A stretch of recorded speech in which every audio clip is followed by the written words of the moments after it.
6:01 with your cooperation. Thank you. Nice. We're glad you're here. Departments and committees. Go to Agent Roberts. Sure. We finished up all the edges on Garden Hill Road. The shoulders all edged out, all the lawn seeded back in, all the stone in. Did some other shouldering around town while we get the machine on. We still got another day or two of that to do. We'll get here in the next couple of weeks before the edges wear away. And continue maintenance, went around. Supposed to get the mowing machine here in the next week or two. We went around and started cutting some of the intersections out by hand. We can't get the mowing machine in the corners, and so people can see when they come to the intersections. And other than that, normal grading, and hoping to get up onto Washington on next week and get started on that a little bit. Get some of that dug out and get some gravel down. Get started on that. As far as and that's going pretty good. Had a couple repairs, culvert repairs to do today. The ones that we found. One on Turkey Street, and also replacements on Brown Hill Road that we needed to do. Did those. And that it's going good. Did a little bit of the guys came down and mowed around here around the parking lot one day when we were doing the mowing, and had a basin repair in the village last week. So a lot of that stuff, and then normal regular maintenance going ahead. I do have a couple questions. I do have one question that I was just wondering if the FEMA money, when we do get that, if that is going to go back into my budget, because I used a lot of my materials last year that I plan on using this year during that storm. Just kind of curious if it's going to when we do get it towards this year's road construction. I would assume so, because you know, not only that, but it cost your department some cash in terms of posting emergencies, and which the only things that protects our liability in that is your department's you know, notices and et cetera. So that was all. I do. So if you submit that in, then we can do a line item transfer from the general fund back in. Because the FEMA money went into the general fund, correct? It will, yeah. Just make it official that way to do a line item transfer. What did you His accounts that he turned in for FEMA, so that we have it. Yeah, we have all that. Sure. And I'd also like to say thank you to Jim from the racetrack. He gave us 8 barriers that we could use, like storm-related, ones that they had left over from their job. 8 normal ones you fill up with water or sand, and they're going to be very helpful because they're pretty expensive, and he said they weren't going to use them. He said, if you want them, so we went up and picked them up, and I really appreciate that. I just wanted to put a thank you out there to him. Yeah. Jim. So they're the cones, like down here on the bridge at the end of the abutments, the yellow ones. They put sand and water to keep people. Like if you got a job site going on, they're very safety cones. They're pretty, they're safe. They're pretty good size. You fill them up, they weigh about 800 pounds. With water and sand. So I just wanted to put that out. Really appreciate it. Cones take a beating. Yeah, you run into these, you might know, though. So 800 pounds, they won't disappear? I hope so. I hope so. Was there another question? No, I think that's, no. Myself and another person who shall remain unnamed, but his initials are Dan. Willie sent the 2 of us out with Dan's mowing equipment and his string trimmer and his loppers and, I don't know, small bore weapon up to the corner of Hollow Hill to clear out the original site of the townhouse. So we did that, and then came down here, and Dan worked on the west side. So, and then we came back Sunday to do some work on the east side, and found out that, in fact, we were the JV, and the work that you had done out there, your crew did was great. Well, thank you Most guys. appreciated. I appreciate it. Thank you. Anything we can do to help each other out, it's a big difference. Yeah, that was a good.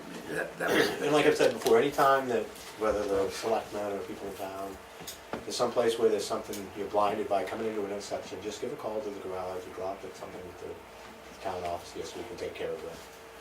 Thanks. Yep, thank you. Questions for Rob?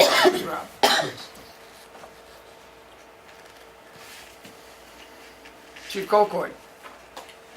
I gave you quite a bit of reading material just because I haven't been here. So I'll go briefly over this. The stats for August, we had 49 calls, 35 of them for medical. We're working with Lakes Region Fire Apparatus on what we can cut, how we can reduce the price of the new truck. We got 4 members, younger members, that are about halfway through firefighter 1 class, that's going good. We got another member starting an EMT class. I believe you've seen, and I included it in here, the letter from ISO. We got dropped 1 point. Does anyone know Reach the Beach? Is that actually September 14th and 15th? Yes, 14, Okay. Friday. There's been a definite improvement with North Conway Ambulance, their response times and personnel. We've only been called once because just the nature of the business, they were out of ambulances, but they cleared real quick and we got canceled.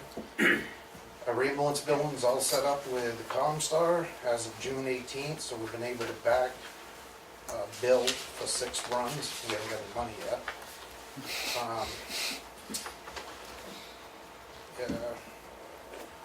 You can read this at your convenience.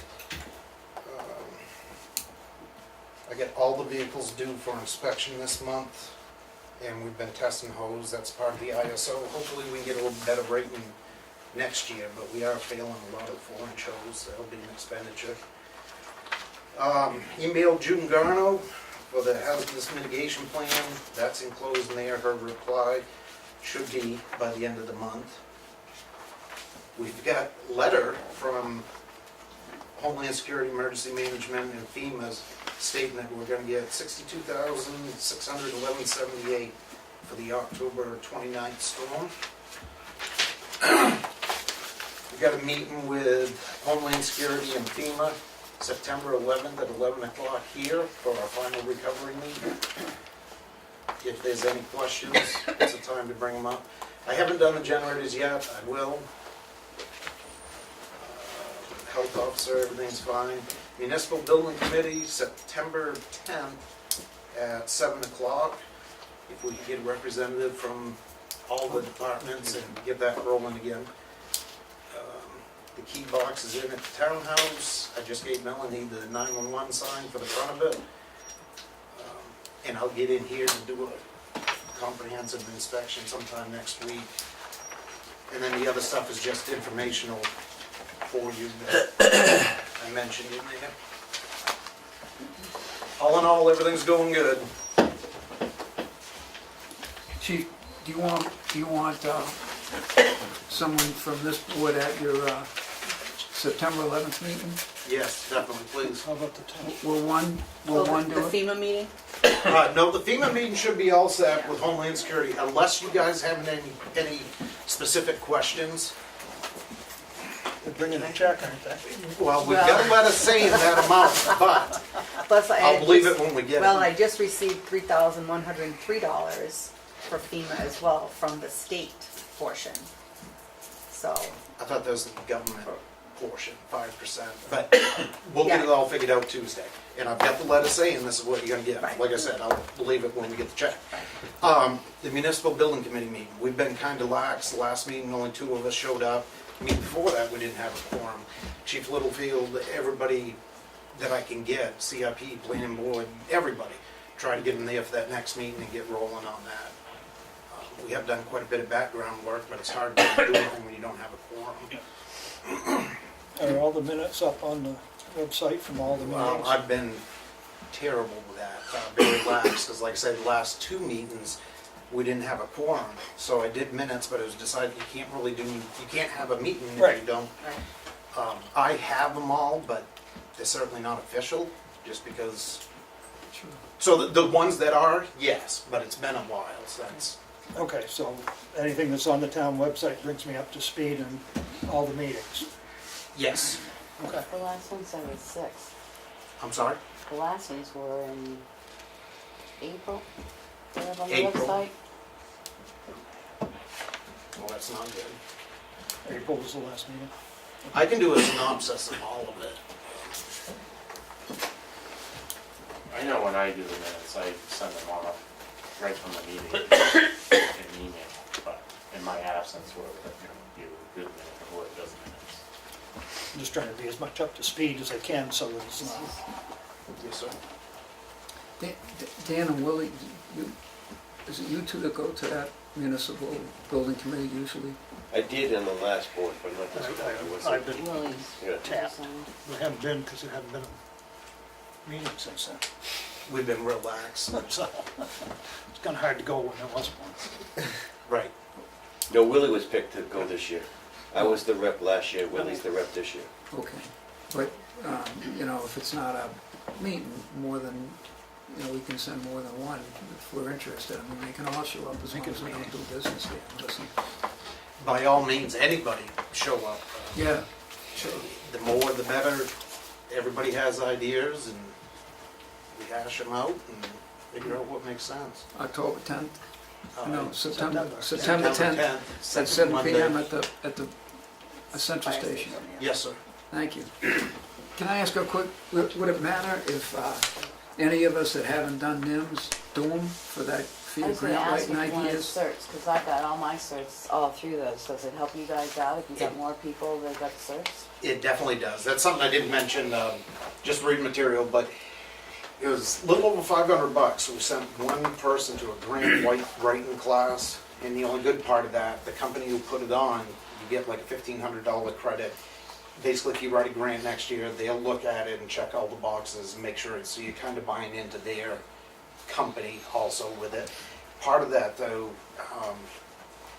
everybody on the fire department rescue squad, there's 3 of the NIMS and ICS classes they have to have for some of the grants. And then chief officers, key personnel, which would be key personnel, and that comes into play with our LEOP and our hazmat. If you don't mind doing them online, they're pretty dry, but it helps us a lot. And that, anything you do in any certs, save.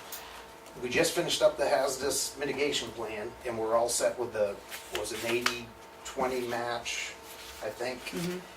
The LEOP is coming up, I believe, next year. That'll be 5 years. Yeah. So any of that work you do counts towards that 20% match. Yeah. You know, time spent working on that, definitely. It helps us. And if any of us did it for the last EOP, we're done. There's no, You have to go in every so often, they update it, because I just checked on mine because I had last done mine 3 years ago and they told me they needed updated.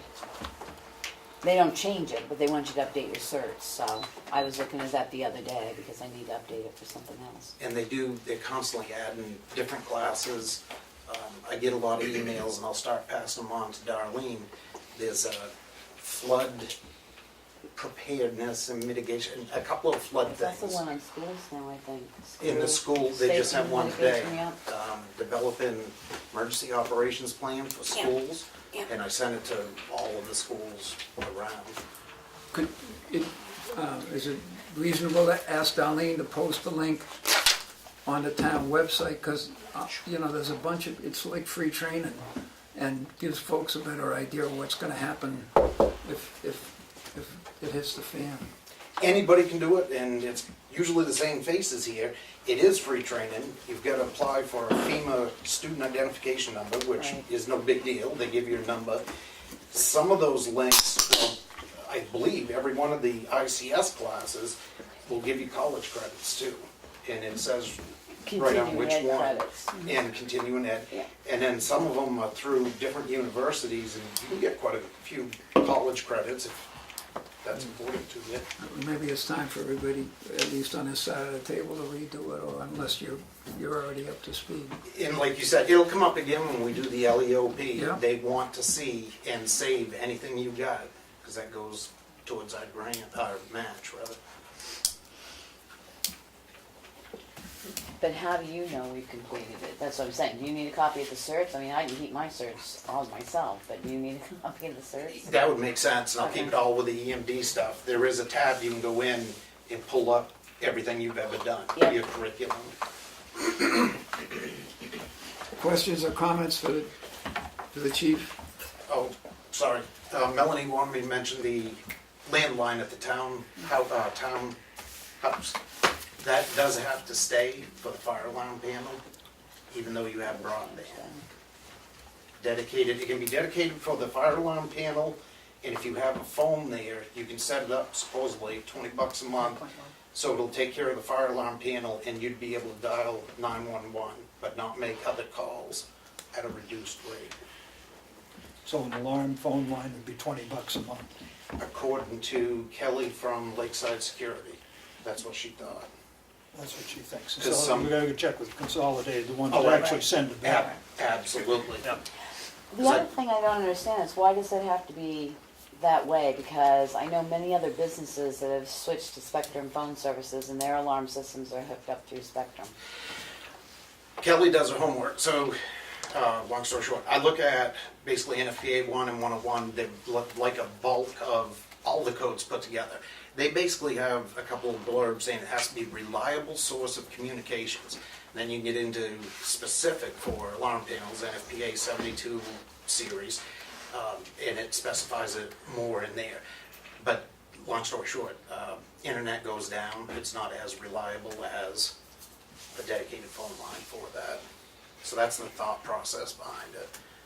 Well, again, like I say, I know a number of big municipalities that have much more responsibility than the townhouse that are set up with Spectrum for their alarm controls, so. Yeah. That's the thought process behind it, is reliability. If we lose power, to the best of my knowledge, the internet is down, where the phone lines are not, they have the battery banks. And also landlines,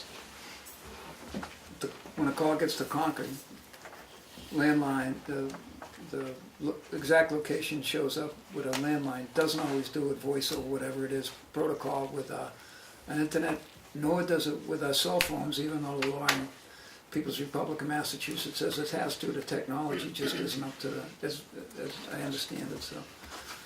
You know, there are people in town who keep their landline solely because, you know, it's, We're forever getting calls, Right. if somebody calls in and they'll ping that cell phone and put it at whatever location, and it's nowhere near there. sure.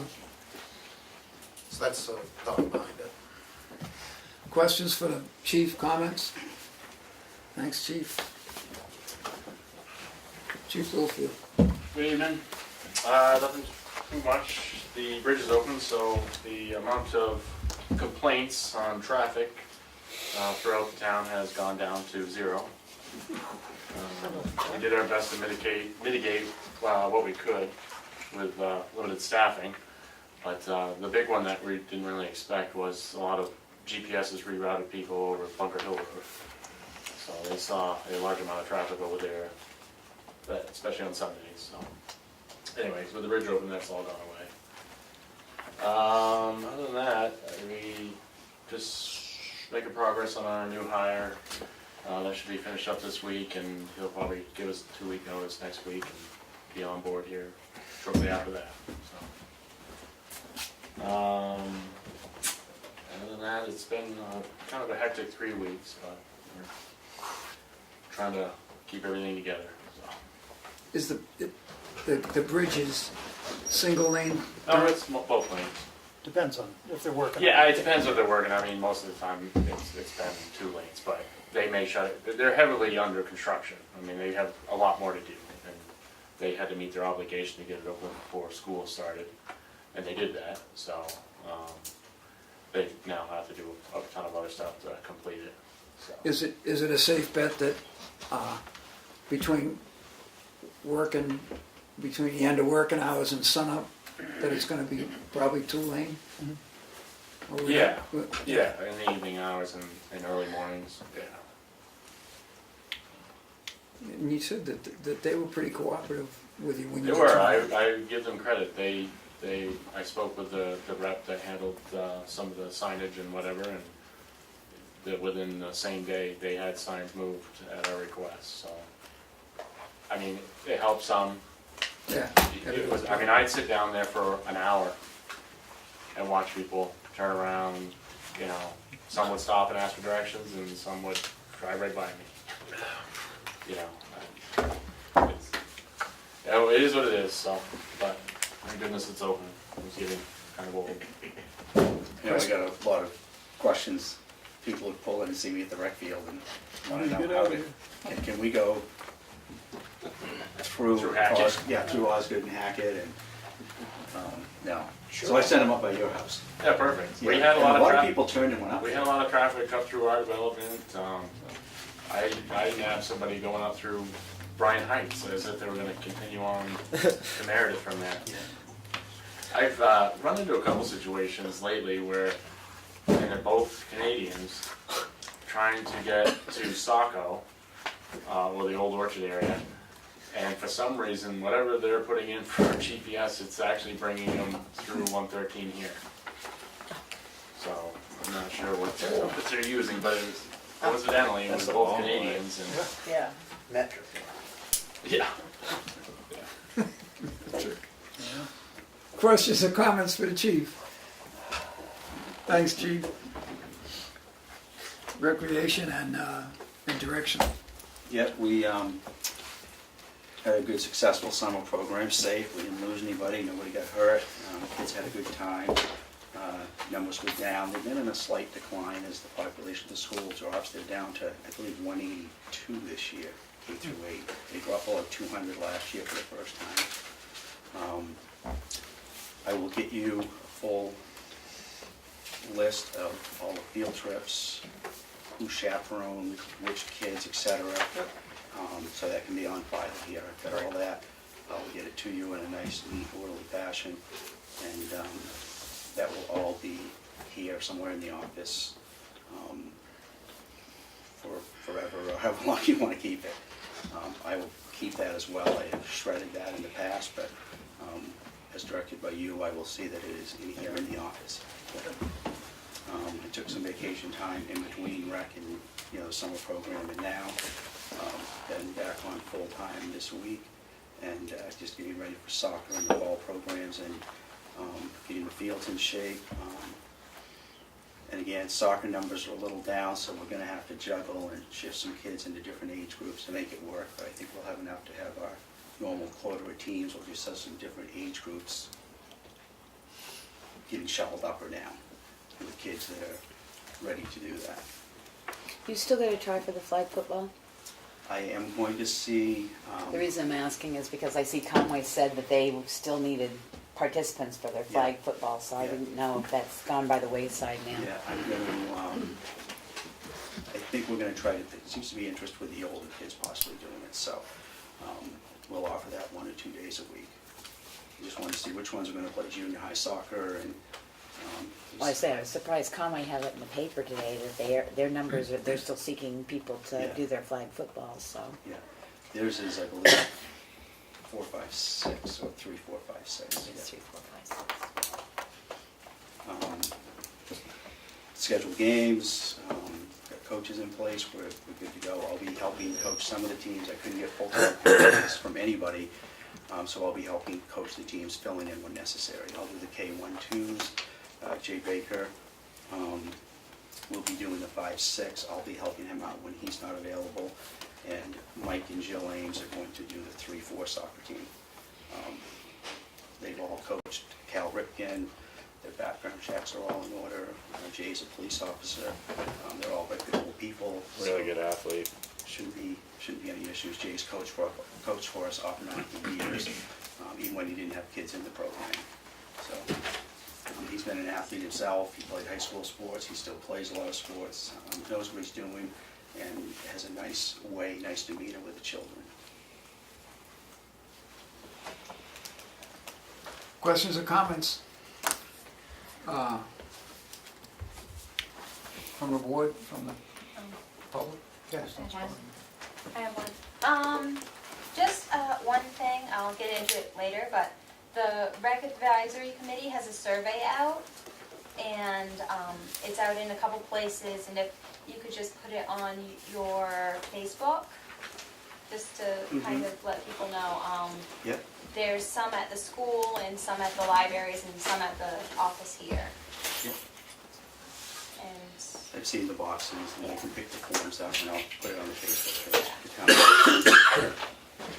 that's great, that's all. That's it. Thanks, Parker. Okay. Glenn's not here. Probably knew what he was doing. Pat, EDC? Yes, very cool. First of all, I want to say thank you to all of you that were here for the broadband last 2 weeks ago. But you were here for a long time, I know. It was like an hour and a half I heard from Bruno. Anyway. More. Joe came in after it was over, and then he's talked for longer than whatever. It was wonderful, great news and all that.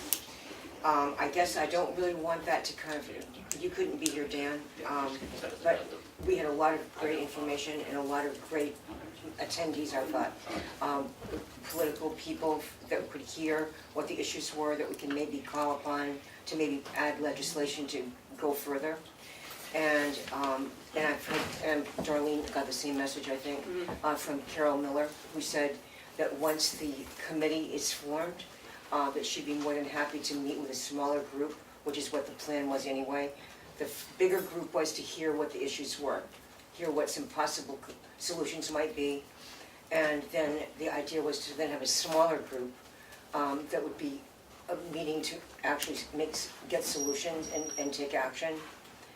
So I guess I'm asking now if you would take care of that, like form a committee.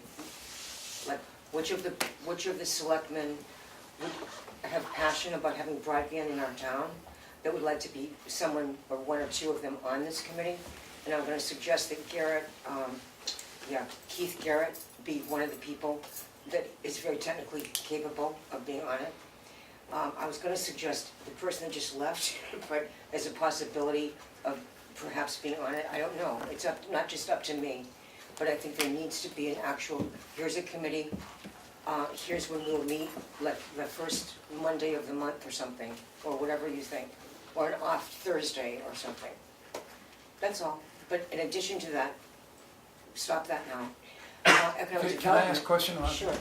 You envision that as an advisory committee I or a envision- subcommittee of this Of board of you. select? Yes, a subcommittee of the Board of Selectmen.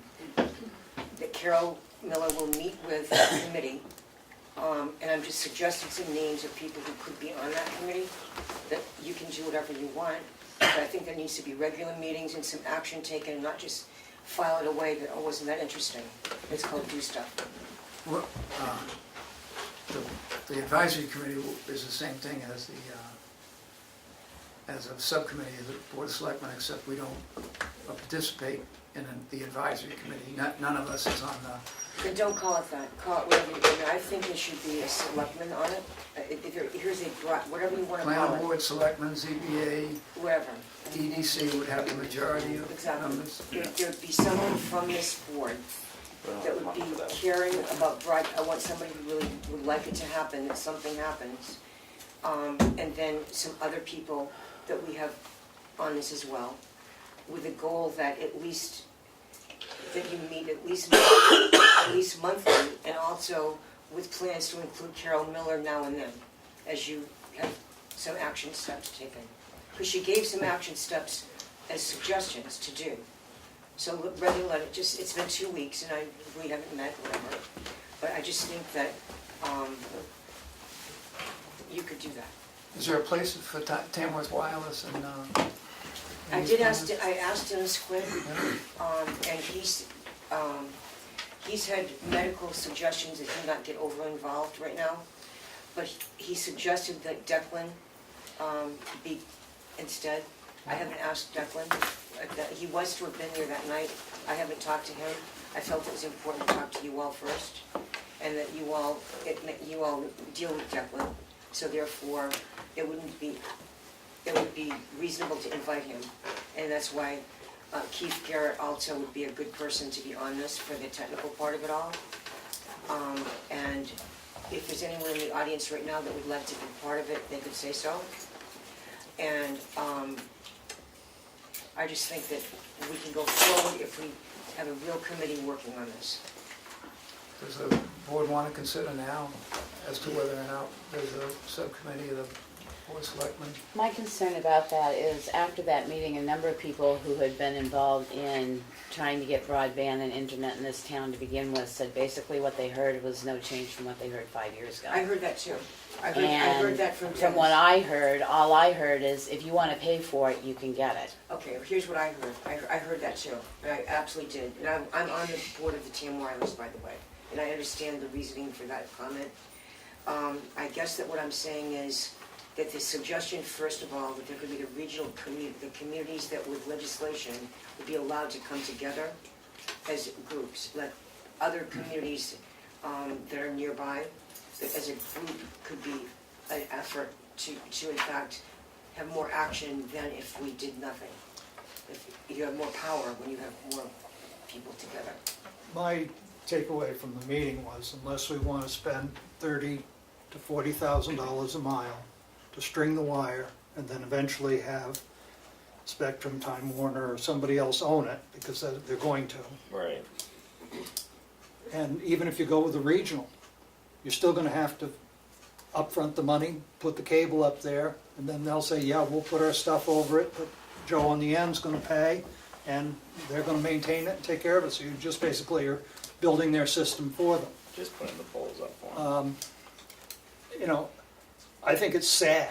I think it's very sad and very, very troubling that the state I agree. does not have but one person dealing with broadband. That's it. That's all they've got.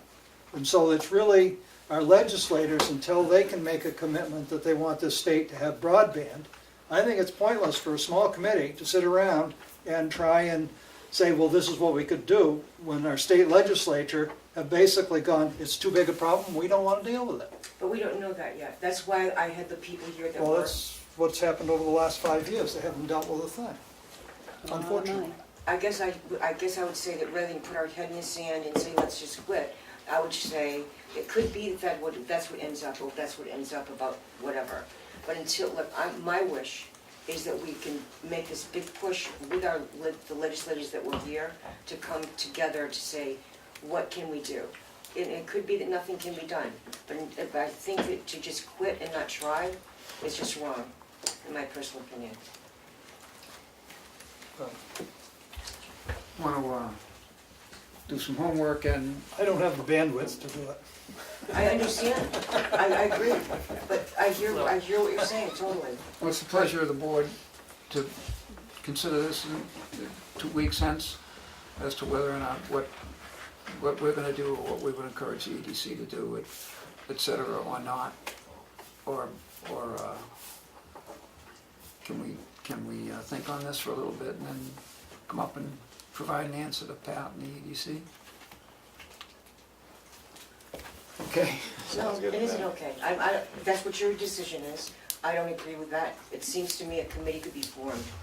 Wait, we didn't decide to not form a I know. committee. We decided to wait. mull this over because there's varying opinions Okay. as to what it could be or couldn't be. Okay, the other thing, dropping that, the other thing is the Tamworth Economic Development Commission, the fall issues that we're gonna be dealing with is age-friendly Tamworth. And I think probably we're doing that as a local effort, and there will be forums regarding that, regarding housing and just quote age-friendly Tamworth, different factors of surveys, whatever. Also, George Cleveland, as you know, had asked of you to have representatives from Tamworth. And that, I don't know if Darlene shared that with you or not, but there are two. One is Mary Phelps, Yeah, Mary Phelps and Erica Glenn. we already appointed them last Okay, week. thank you. I had left after the hour and a half or 2 hours of the last meeting, so I didn't know if that came up. Anyway, so that's going forward too. Okay, so that'll be, I can't be next at the next meeting, so. it's okay. You know, I know. if we decide that that's something we, at least to investigate, maybe search out lobbying efforts or what the phone company's plans is or promises. If there is, I understand, there's no reason that you can't talk about it and think about it, whatever. My personal opinion is, it's easy just to say, okay, we listened, it sounded overwhelming, what the heck, let's quit. I guess I'm feeling that, I'm gonna bring this to LRPC next week. there's gonna be other activity going on besides just what she said to you. And therefore, I just don't want it to be that my town just sort of said, gee, thanks very much for talking to us, thanks for the politicians for being here, but we're just not gonna get involved. That's what I don't like a lot, so I urge you to like consider it different. And if I can, or economic development can be, or LRPC can be of help in putting together people that can make a difference, then we'd be happy to. And at least one of us will be at the LRPC regional Excellent. meeting on a week after Primary Day, whenever that is. Okay, and next week is when the first LRPC meeting after the summer is, and that will be a topic. Next week? Or the My week following? The LRPC meeting? The executive board, which I'm on, is next week, on Wednesday. No, next week, yeah, well, that regional selectmen thing. That's a different thing. It's come up at that meeting, the regional broadband. I'm good, but I'm just saying, at the executive board, which sets up the regional meetings that you do go to, that's why Susan was here from LRPC in the audience last week or 2 weeks ago. It will be, she's prepared to be working on this as well. As you know, they talked to her about it. Anyway, so that will be brought up Wednesday, and hopefully when you go to the regional meeting, that will happen too. Questions or comments for EC? Friends? The Wi-Fi and the phone is in. I gave Darlene the passwords. I changed them today from a whole bunch of letters and dots and dashes to something very easy that people can, it's user-friendly now. One of the questions we've had already, will this password be made public for people to use? The Wi-Fi. Well, at least there'll be some broadband in town. It's not possible. It might, Whoa! It's actually not broadband, but it's close. if, it might help the folks that park across the street to use the libraries I was gonna say 24 hours a day. parking lot, it works in the parking lot down there. I mean, you can set the router up to have a guest connection. That's, you can have a passworded connection that has less filters on it Yeah. for you guys if you use it. You can also set it up as an open guest connection. And you can go into the router settings via the computer or whatever, and you can set it up so there's some filtering protections. I mean, a smart person can get around those, but most people aren't going to be able to, so that they're not necessarily surfing inappropriate websites and things of that nature. So, if you were going to offer it that way, that would be my suggestion, that you have heavy filtering on it that would, will not allow certain content.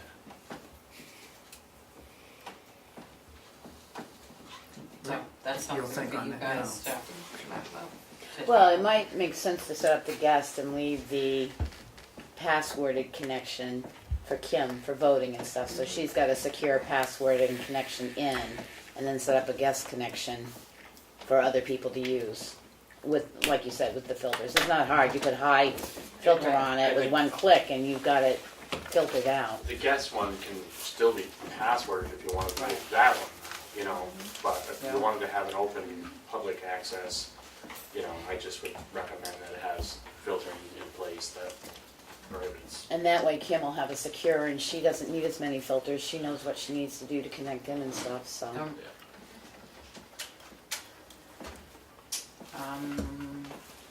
Do you guys have a date for when the outside work is gonna begin?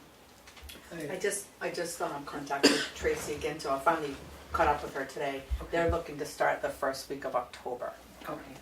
but that, depending on whether that could change, but. And the only other thing, when Time Warner guy, or Spectrum guy finally showed up, he noticed that the phone wire from Consolidated is wrapped around the electrical wire. coming across the street that he said, Well, it's dedicated. that's a big no-no. So, So that dedicated line's gonna be really dedicated. he said somebody should fix, I'll pick you. yeah, Yeah, they're definitely gonna be taken care of. Darlene, could you call See when they do it. Consolidated and tell them that there's an issue with the line? yeah. Are you gonna, I'm just gonna call them about this $20 phone line anyway. Yeah, go ahead, Right. because I can't speak to him, so. Yep. So if you could check on both of those, it'd be great. In the kitchen, the only thing left to be done at the kitchen is the stove to be hooked up, and that's happening tomorrow, so the kitchen's done, looks great. Great. So.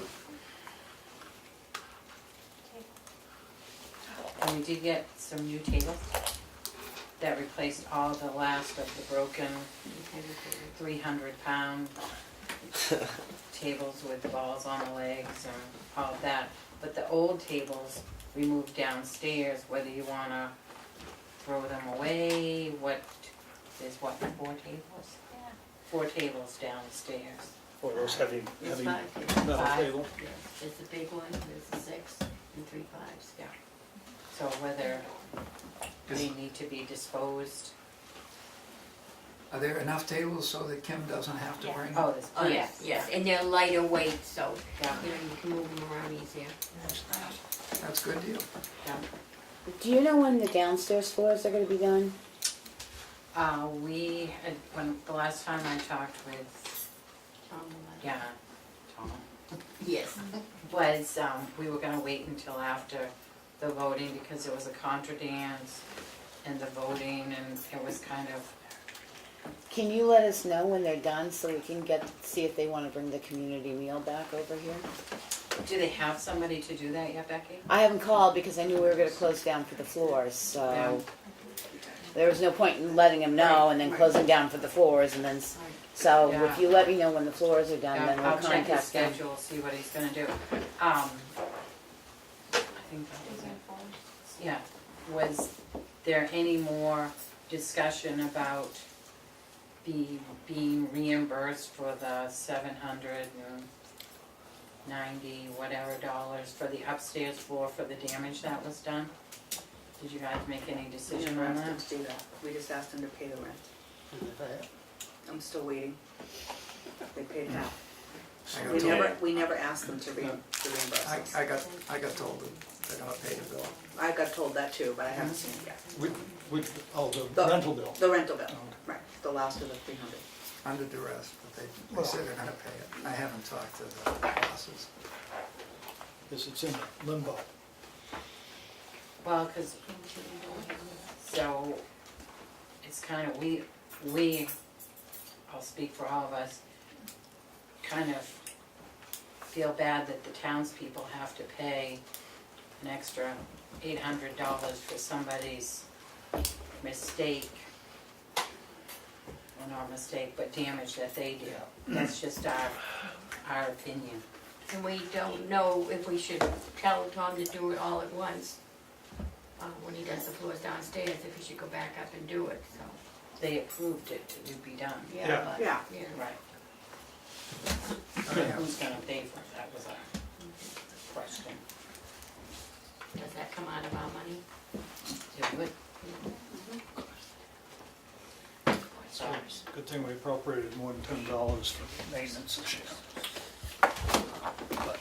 well, You know,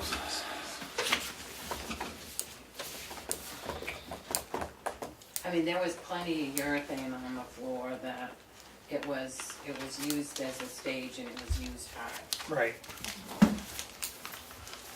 And unfortunately, we didn't have a policy in effect at that time with a sign here on the dotted line.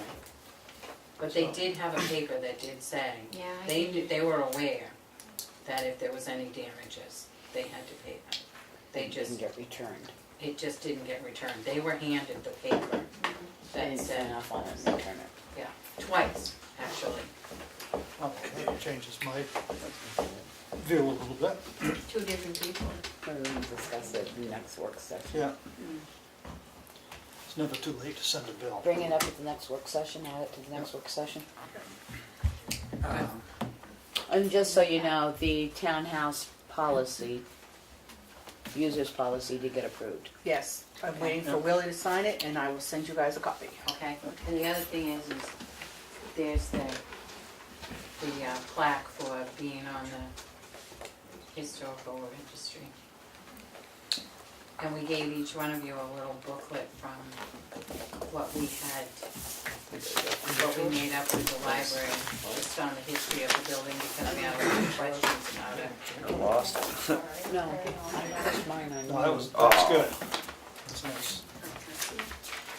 I was gonna say, I remember reading it.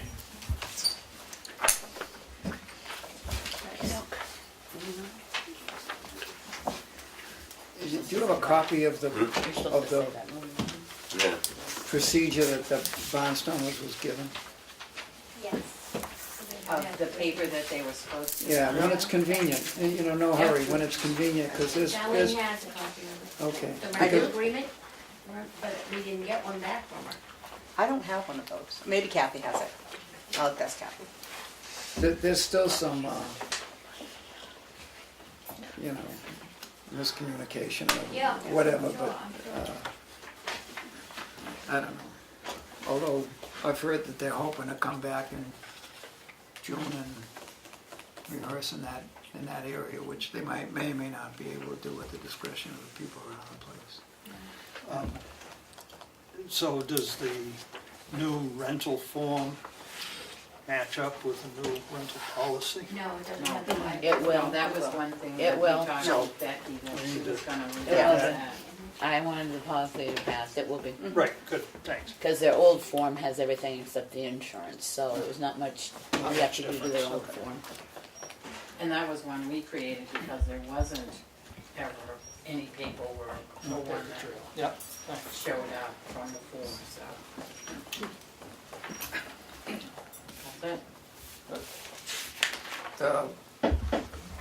That's it. Your committee, yes. There's more people than me on it, I just wanna say that. Well, you speak I for know. them, so you I get blamed. just get here. Mr. Okay. Chairman, before we move on, Melanie asked about the tables that are downstairs. I'd strongly encourage you not to start storing junk Right. down Yeah, there like we right. did in the past. You want them? I'm pretty sure I'm all set. You know, Okay. we could use them. Yeah, that's all raw wood now, there is no fire protection, we don't wanna start keeping crap I down there. agree, I was asked the question where to put them right now, and Yep.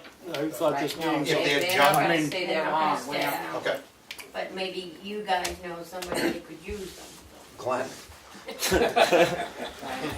Make a motion, we throw them into the transfer station. Be done with it. I've seen so many things go on the exchange and they all go. Can you put it on the exchange and see if somebody wants them? The only thing is there's a lot of like the metal that's really sharp and they're broken, or there's like a part of the leg that's broken. Oh, then they're garbage. Right. Then they go to the Do dump. do you have some that are usable? Or you wouldn't Back trust a them? week long. I wouldn't trust some. I would not. I would say Then junk no. them. Yeah. Junk them. Second it. Second. All those in favor? Aye. Good. And what, we, Who has a you truck to wanna, take you them? wanna I can pick run them them up out? next Wednesday. Do we go direct to the consumer, or do we run them out? We can run them Metal outside. tables. A bunch They're of, not metal though, I they thought got they wood were wood. tops. Wood They and are, metal. they have wood tops and metal Oh, bottoms. they can't come to me. I'll pick them Alright. up, he probably wants them in construction. Either that or we Yeah, could we take could the take wood the metal tops off. off and I'll throw them in the metal under yeah, there. can't we use low power nuclear weapon or something to split those up? Incinerate them? All you have to do is kick the tops off of them, take the metal base and stuff with. What are a sip saw? Is it gonna, You don't even You're need doing a to side, lot you of work for kick- $3 worth of steel. You just Right. Right. I would just throw them in the just construction throw shop. it and be done with it. I'll pick Will, them up when- next Wednesday, if I don't do it on Saturday. Well, If you need help, let me know. I was gonna say, maybe Sherry can get them tomorrow, because we're bringing them trailer down. If they're not there, I won't pick them up and throw them Okay, away. if you can, I'll send you a message. Really doesn't matter. I'll So he's swing got in his tomorrow. dump trailer. Okay, moving on. did we vote on that? Yes, we did. Throw them away. Cassie? Yes, we have a survey out finally. We sent about 200 copies to the school on the first day of school, and they went to each classroom, and the teachers were in charge of getting them to the kids. We also have a stack of them at the Cook Library, at the Chicago Library, and here at the townhouse. And there's some at the other store. And me and Deb Malley have stacks of them that we've been like, oh, this person's gonna go to church next Sunday, they can have some and pass them out. And we're looking into asking Chris Canfield if we could set up a small card table by the townhouse for voting day and have some there. So, Hi, Chief. we're looking forward to that. Our next meeting is the 18th, and we hope to compile all of the surveys by then of what we've gotten. And we're working on the report now. And we did get questions back from Parker, and we went through those 2 meetings ago. You know, Glenn might put some on the edge of the main compactor, as long as they're somehow they're not going to fly away in the wind, and he'd leave them there 3 days a week, and folks could, I guess, drop them back there, or fill them out and drop them here, or with you or something. Questions or comments for the Rec Advisory Committee? Okay, and can we? Yeah, don't do me. No, Okay. do- Mr. Rossi, most appreciative for your patience, sir. You do this every time. No problem at all. This is Mr. Rossi from, is it CAI? CAI Technologies. Yeah. Thank you. Thank you. Graphic Associates. I assume you don't want I probably have about 10, but. She's decorating. it. I need to get rid of them.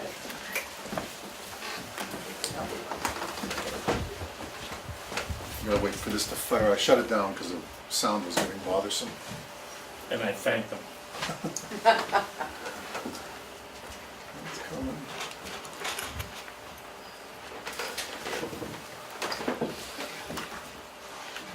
You want me to dive in, or?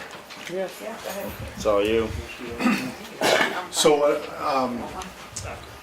I'm not sure if who's aware of us. We're CAI Technologies, formerly Cartographic Associates. We've been the town's mapping and GIS consultant since '92. I think we did the original map.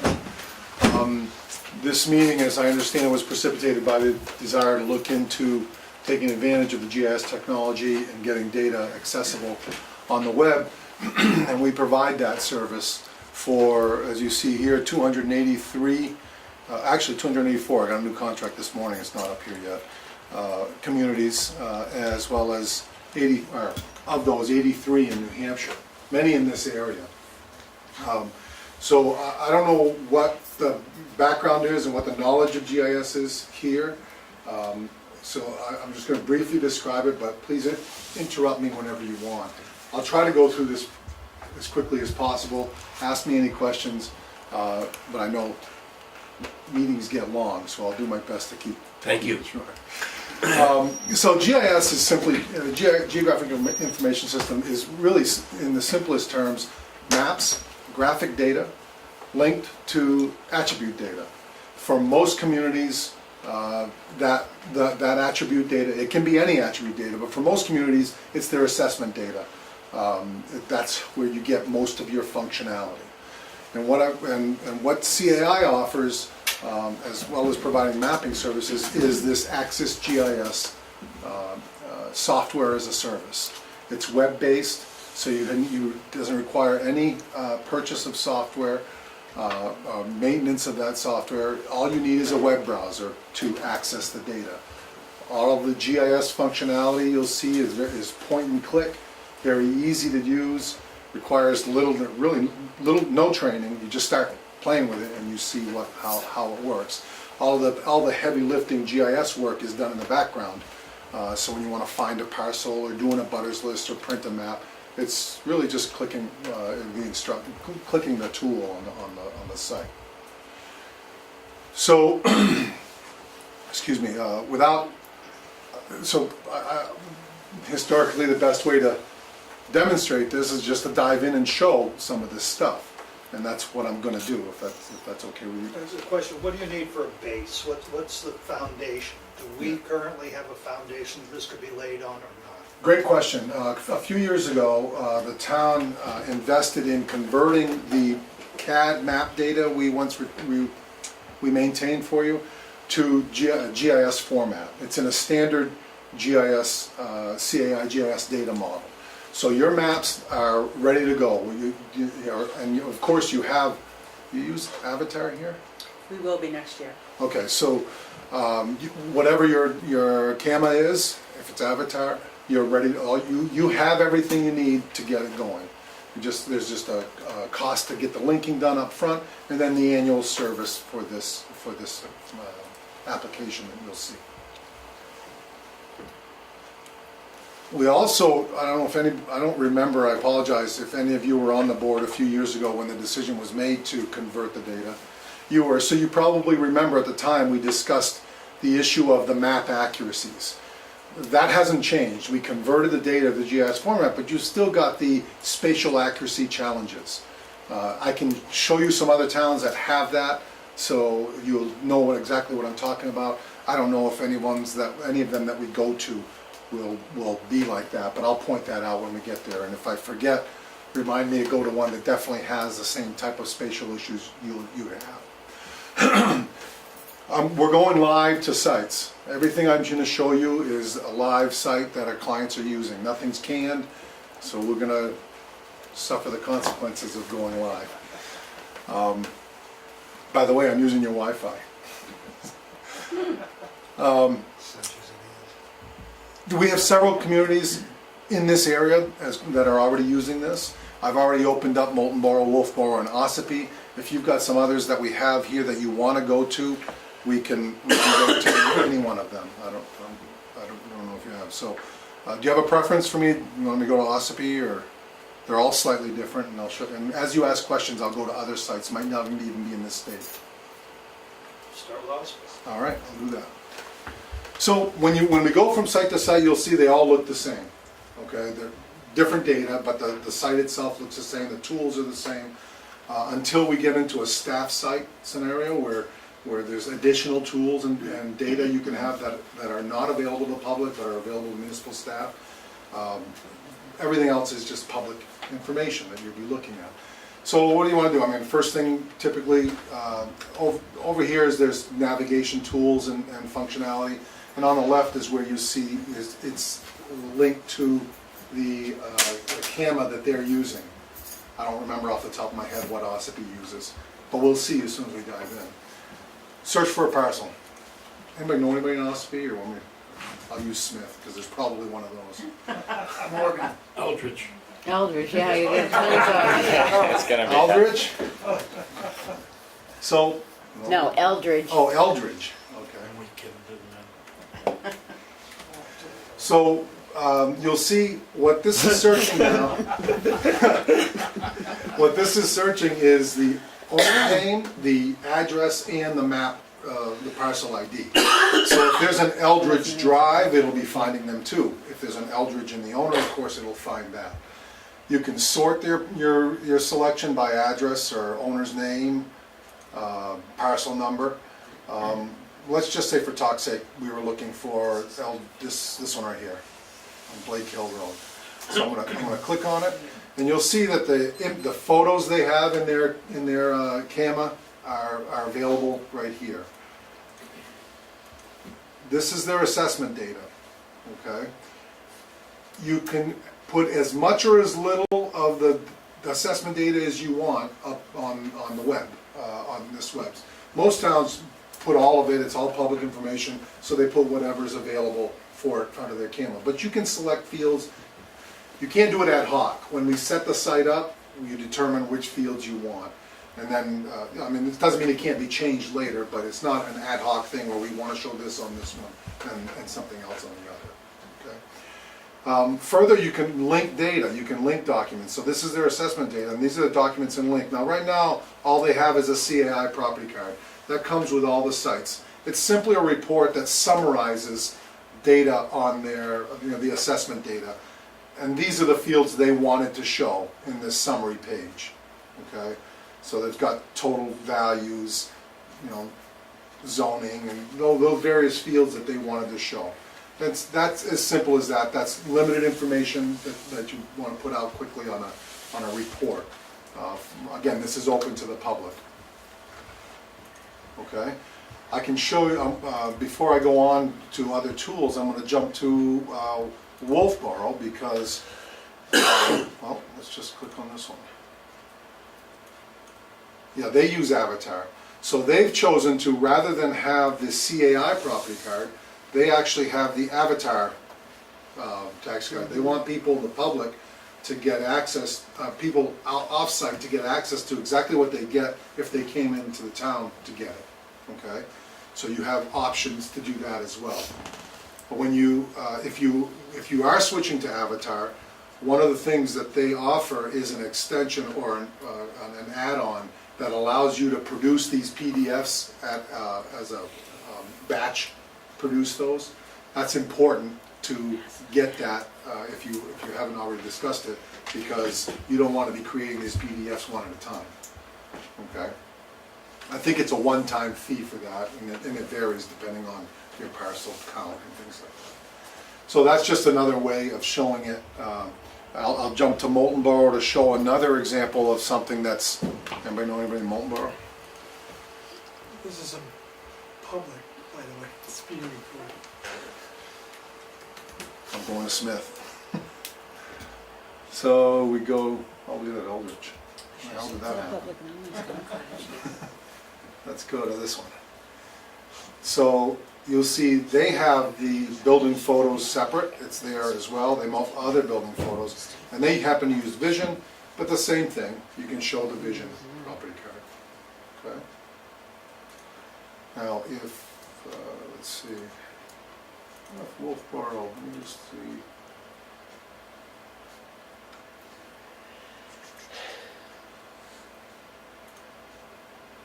And they also, no, they don't. I'll show you other sites where they have deeds available. They have surveys available of the property they're looking at. But let's go back to Ossipee where we were started. So we selected this parcel. You want to, what do you want to do? You want an abutters list, say. You need an abutters list for this parcel. What is an abutter typically what are your requirements for a abutters list here? Is it just direct abutters? Yes. Okay. So when you want to do an abutters list, you can enter in the whatever distance you want there. If it's direct abutters, we'd say 0. Now, that's going to now go out and select all the parcels that are directly abutting that property. Now, direct abutter typically means across the road as well. So you could put 100 feet in, so you know you get across the road. However, that's not a good way of using the tool, because that 100 feet might get you someone that isn't an actual abutter. So we've created this add remove tool. So if I want to add a parcel to my list, I've got it there. Maybe I do that one just to be on the safe side because I don't trust my mapping accuracy. And now I've got an abutters report in PDF format. Gives me the subject parcel in seconds. And I can also do mailing labels. And I'm going to start my mailing labels here because I'm starting with a sheet that I already used some on, and it prints my mailing labels. I said it prints my, there. So you can see in seconds you can get that information. That's available to a developer, so he doesn't have to come in and play in the office. You Exactly. chew up office stuff. Exactly, and that's a big key to this, is that it frees up office staff from doing this type of stuff. We're open to the public here. There's nothing I'm doing here that you can't do from your computer at home or your computer in Paris. Next time you go. Me? Yeah, do they have internet in Paris?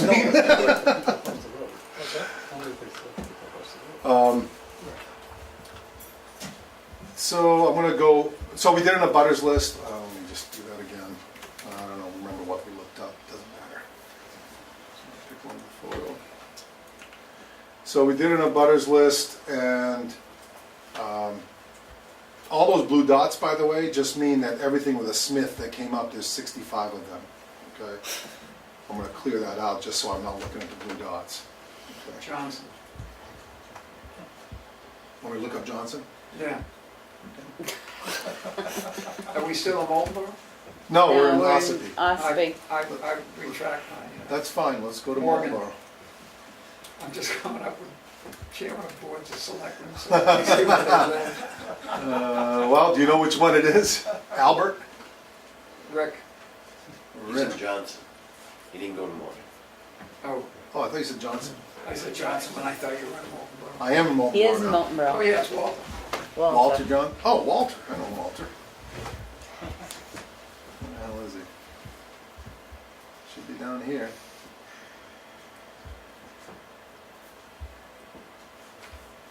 Huh, well, maybe it's not under, I don't think he lives in Marlboro. yeah, he doesn't, you're right. Well, anyways, we're here, let's just do something.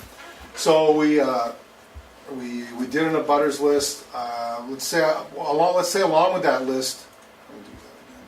I'm gonna do 100 foot, just to show you that you can do a distance as well.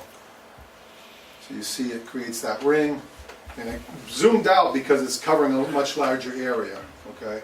So we probably want to use that add remove tool to get rid of this road, because it's a private road. And now I have this map. I can print this map now.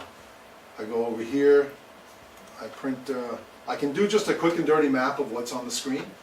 And you notice it's just point and click, once you know what the icons are for, it's just a point and click. I can do a quick and dirty print of that map, but I can also, well, let me just do that. I'm trying not to take up too much of your time here. So there's the print of the map I just did, okay? I can also go in and do I can do a portrait, I can do a landscape. I'm gonna do landscape. I can do 11 by 17 or 8.5 by 11. I can enter my map title here. Test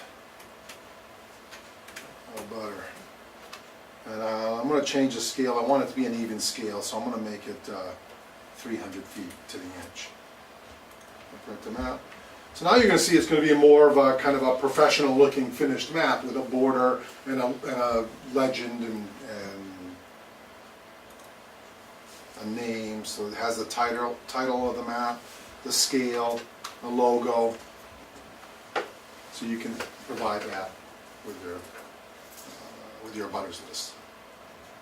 Okay.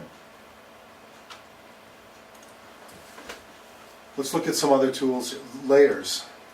They've got a ton of layers on here. Some towns have fewer layers. They've got FEMA maps. Those are 2017 maps. Whatever data you have available in digital format, we'll include as a layer. I'm just going to jump over to Ossipee for a second, just to show you. They have much fewer layers right now. We can always add them, but right now that's what they have on theirs. Okay. I'm going to go back to Wallenboro because it just has more stuff. So if I turn on the FEMA data, there's no floodplain in Wallenboro. No, there is. So now we're looking at all the FEMA data. I can drill down here and see what those, there's a FEMA, oh, they've included their steep slopes on their FEMA maps. That's interesting. Don't typically set it up that way, but that's what they wanted. So, well, I assume that's what they wanted. So I'm going to zoom into an area that shows floodplain just so you can see. Now you can compare that flood data to specific parcels. Okay? I can zoom in, and not only that, I can say, someone says, my property's all in the flood zone, you've got it over-assessed. I don't know. I've got really simple to use tools to measure. So I go in here, I want to measure area. It's point and click. Now I won't do this carefully and get it really accurate, but just to show you.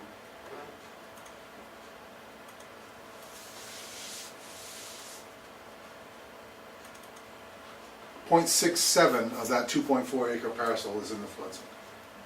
Okay? You can see that over here.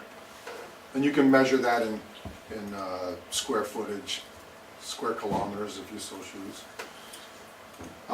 So there's really simple to use measure tools as well, point and click tools that allows you to the public and you, the staff, to do a lot more.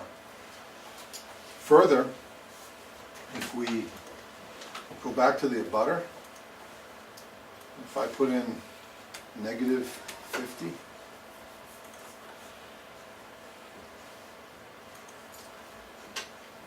hello?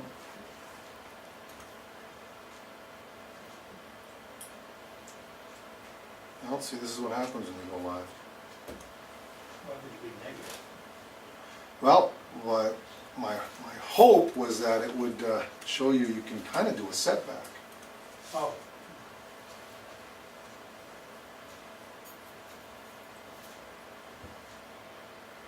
Oh, that didn't work. That did the whole town. You set them back. That's interesting. Oh, you know why? Because there were too many parcels selected. Sorry about that.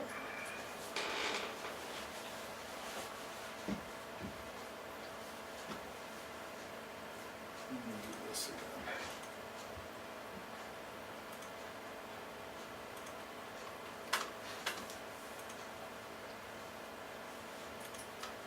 There we go. So now that's not, it's on our kind of our list of things to develop. This is not really a setback tool because typically road frontage is different than sides and things like that. But you could theoretically run it through a couple times. And you can turn on the aerial imagery. I'm going to go to Google just because a lot of people are used to Google. And you can see the parcels lined up with the imagery. And there's a ton of different base maps you can use. There's Esri imagery. By the way, this is built on Esri technology. Esri is really the most ubiquitous GIS software available. And also that's why we're able to do a lot of things more cost effectively, because it's really a very powerful tool that we built it upon, as opposed to some open source solutions where a lot more things have to be customized. So, and there's local imagery, 2015 state imagery, 2010 state imagery. We just keep building on those data as things come up. As data come available, I should say. So we showed you layers. There's, as I say, there's count. You can add as many as you want, as long as they're available in digital format already. There's no extra charge for those. If data layers become available after the site is already up, and with the annual update, if you want to add more layers, there's no charge. You just add them if you do it with the annual update. If you have a layer in the middle of the year, you just can't wait for your update to put up there, there's a flat fee of $250 to add it. That's whether it's 4 layers or 10 layers, it's still $250. It's not per layer. Okay? It's per event. Can you click on the broadband speed data? Sure. That's a relevant. I'm going to zoom out so we can see all the data. So they went ahead and had people test their speeds and report on them, anybody who would do it. So they don't have it everywhere, but you see they have a lot of dots. But as you zoom in, they don't have it everywhere. This person was willing to do it, and it tells you that's what those symbols mean.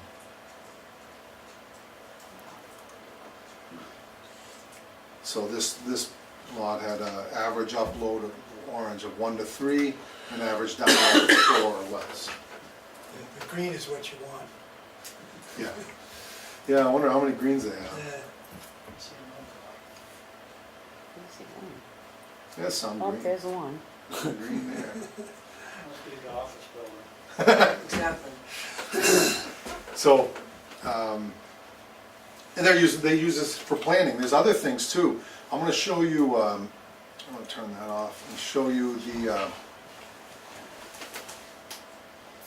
Oh, it's not here. Oh, it's not here because it's 911 data.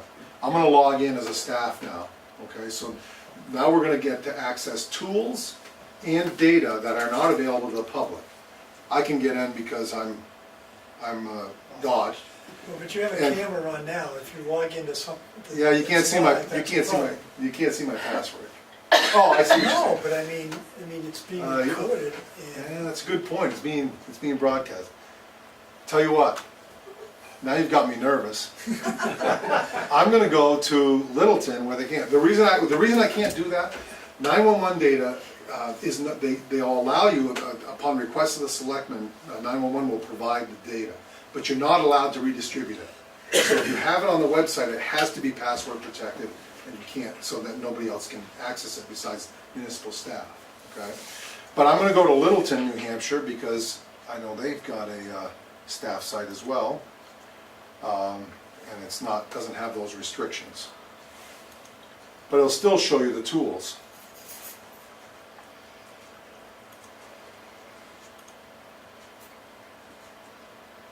So you see these green tools that showed up?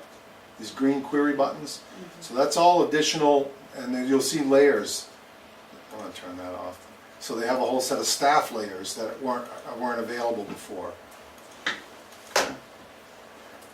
Now, by the way, this red bell up here just means that some new functionality has been released that you haven't seen before since you last went there. So you click on it and it gives you a little information, little video on what it is and how to use it. Okay? So in Littleton's case, they've got their public works data up here. That's not available to the public. Some towns have it available to the public. But beyond that, there's also functionality. So that's an example of data that you make available, but not. But there's also functionality. I'm going to show you here. Let me turn those staff layers off, and I'm going to turn on. Let's turn on the flood map. Okay, so I showed you an abutters list, so you could select a parcel and do an abutters list. With the staff tools, you can do abutters on any feature you want. Okay, so if I select this parcel here, I select this parcel here.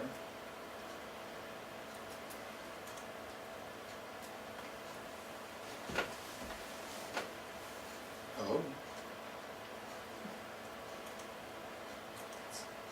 There we go. So I've selected that parcel, and I look to this arrow to the right. Now I've selected the floodplain. Now I can add to that selection. All right, I want to add this one and this one. And I can go through and select the floodplains, but what I really want to show you is that I can now do an abutter. I want everybody within 100 feet of that flood zone. It's no longer with a parcel, it's a feature, the flood zone, a wetlands, the river. Now, unfortunately, there's a lot of them, and this is going to take a minute to run. Oh no, here we go.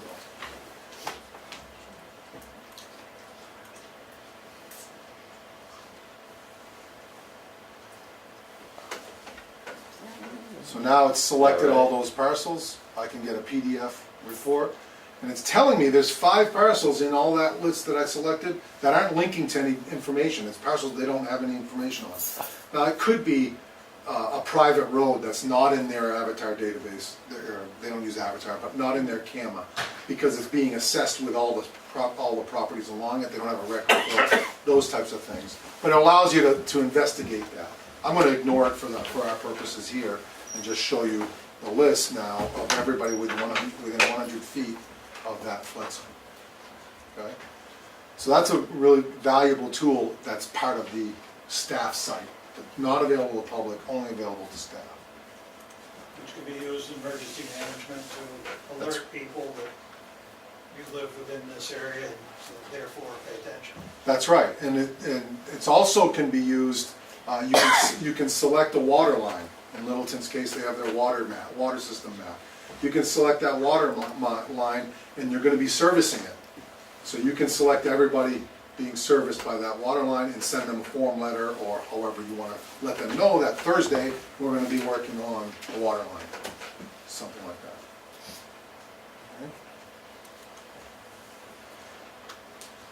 Okay. One thing, since you brought up emergency management, I wanna show you something that the town of Wayland has done.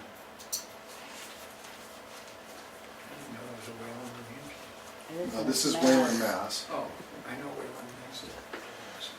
So all the sites have these areas of interest. Wayland happens to have a lot of them. And all they are bookmarks, so you zoom quickly to that point. One of the areas of interest is Happy Hollow School. So if I go to Happy Hollow School and I select it, then you'll see it's Happy Hollow School. They got a property card, etc. Now I'm going to go in and log in as a staff.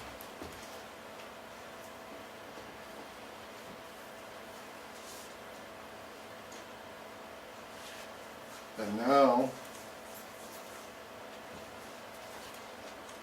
see the locks here? They've got floor plans of all their schools, their public buildings. They went around and scanned them, and we provided tools to link them. So now in emergency response, they've got the floor plans for all of those buildings. Okay? And remember, I didn't say it. It runs on your mobile device. So it just runs on a tablet or on your mobile device. So everybody in the field has this information for the floor plans in case of emergency. That's just one example of how emergency services can use it too. But you notice these things would have a lock next to them. You didn't see them at all if you weren't logged in. It's not like the public doesn't even know they exist. Okay? But that's another item that you can link to those parcels. Now, when you started this presentation, you said something about our CAD maps, our GS. How is that going to interfere with what we're seeing here? You said there was... Interfere? Well, is it going to interfere? You said something about the... Oh, the spatial accuracy? Correct. Okay. All of this functionality will work with the data you have. The question is, of course, how accurate are those things? Let me go to, let's see, I'm trying to think of another town that was mapped like you. Let's go to, Gorham, good one. That's right. We didn't do the original maps in Gorham. They've got this functionality. They recognize that there's some things they can use it for and some things that they shouldn't be using it for. Or if they do, it's just for very rough estimates. Because as you get in, I'm just going to zoom in, I don't know. So as I zoom into to this area, and this may or may not work in this specific area, you'll see I'll turn on the aerial imagery, and some areas will line up pretty good and some won't. Remember I showed you before the imagery, the other maps we were looking at, I think it was Molten Borough, maybe in Ospey too. They line up really well because we did the original mapping on the image, using a very accurate base map. Gorham was converted from older maps. And mapped on USGS, which was what Tamworth did. Okay, the original maps, because it was very expensive. First of all, this ortho imagery was not available then to do the mapping on. Secondly, you had to do custom ortho imagery and planometrics. It was very expensive. So at the time, to save money, the town didn't do that. They used the USGS as the base map for the mapping. So as we move around, you'll see, well, here's a good example. It's starting to come off a little bit. You see the road's not quite lining up, right? So that's a known issue that over time, towns, invest in fixing. Now, as we're doing maintenance, we fix it as we go. But in some cases, the town might budget and have us do a wholesale correction to all their mapping. We just finished that, for example, for Hampstead. They had the exact same problem. We went through and recompiled it. Now, it's not like doing a new mapping project where you have to research every deed and every plan, because the data are all there. You just have to recompile it to line up better with the ortho photos. So what I'm suggesting is, I don't know what it's going to look like yet because I haven't looked at Tamworth, but you're going to have areas that line up pretty well and areas that line up like this, that should be fixed. I guess, I know it's hard to say, but what's the cost to get it lined up so that it actually is. If you did it all at once? Right. Do you have any idea how many parcels there are in ballpark? Almost 2,800. 2,800. You're somewhere north or south of $30,000 to do it all at once. Now, Nahant, Massachusetts, they had $4,000 to do what we can for that, and we're doing it piecemeal. You have to find good areas to do that in because they got to match up. But if you want to do it in one fell swoop, you're probably in the vicinity of $30,000. I'd have to give you a specific price, but Right, no, somewhere I in that just, range. was it 10,000 or 100,000 or Right. 200? No, it's like 30. If you were to do a whole new mapping project now, which of course would be great, but I don't think it would be worth the investment, because now you're talking, $150,000. And I think that extra money doesn't buy you what you need.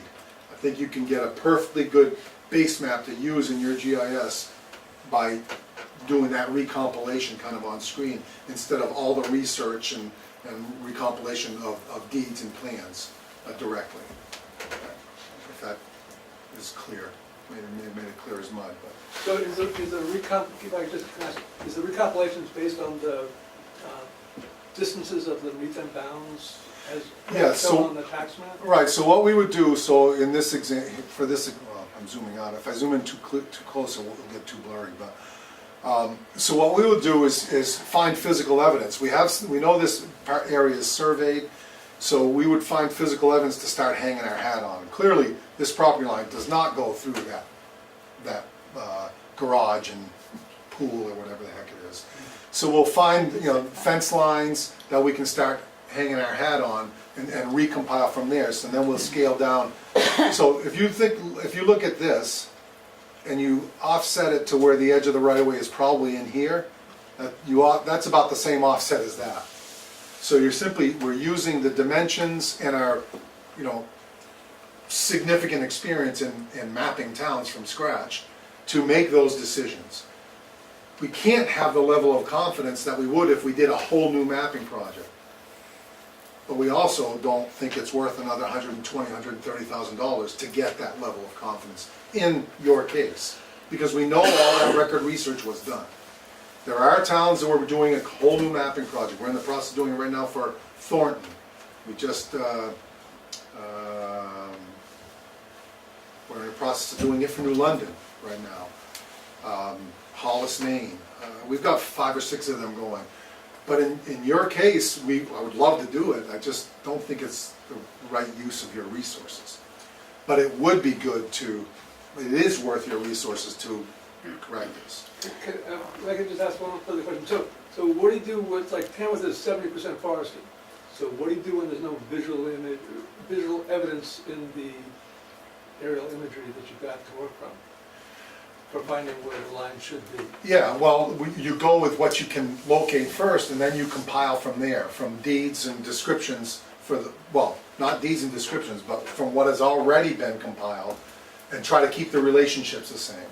So I'm trying to think of maybe I can show you a good example.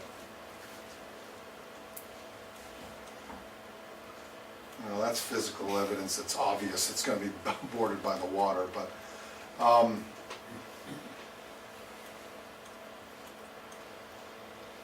okay, here's a good example. Must be a water tower there. Is that a water tower? That is, yes, it is water Yes. treatment, yeah. Yeah, so this clearly is supposed to be around that, okay? So if we were to recompile this, whatever those dimensions are, if they do show on the map, if we were to recompile this, we know that the relationship between these parcels is a straight line all the way across. So even though there's not good information up above here, when you move this parcel here down where it belongs, you move the rest of these down, you keep that relationship along there. Sometimes that's the only thing you can do if you aren't doing the record research of a new mapping project, is maintain the relationships that existed, just knowing that if you turn this off, if you turn that base map off, actually, let's go to no base map. If you turn that base map off and people are looking at the maps, you wouldn't know that doesn't line up with the photo, right? But you do know that the relationship between those lines is accurate. And that's what we would maintain, unless we had something really staring us in the face saying, that doesn't go that way. Well, that's what I mean, if somebody questioned the amount of land they had on the present tax maps and came up with a survey thing, then it would be sent to you to recalculate the, And we'd recompile it just like we do now. So the maintenance service that we've been doing for your maps wouldn't change, but it would give us a cost-effective way of doing it better and better. We've always been able to use the imagery to improve the maps. It's just, it was too costly. Municipalities weren't gonna pay $10,000 a year to maintain their maps.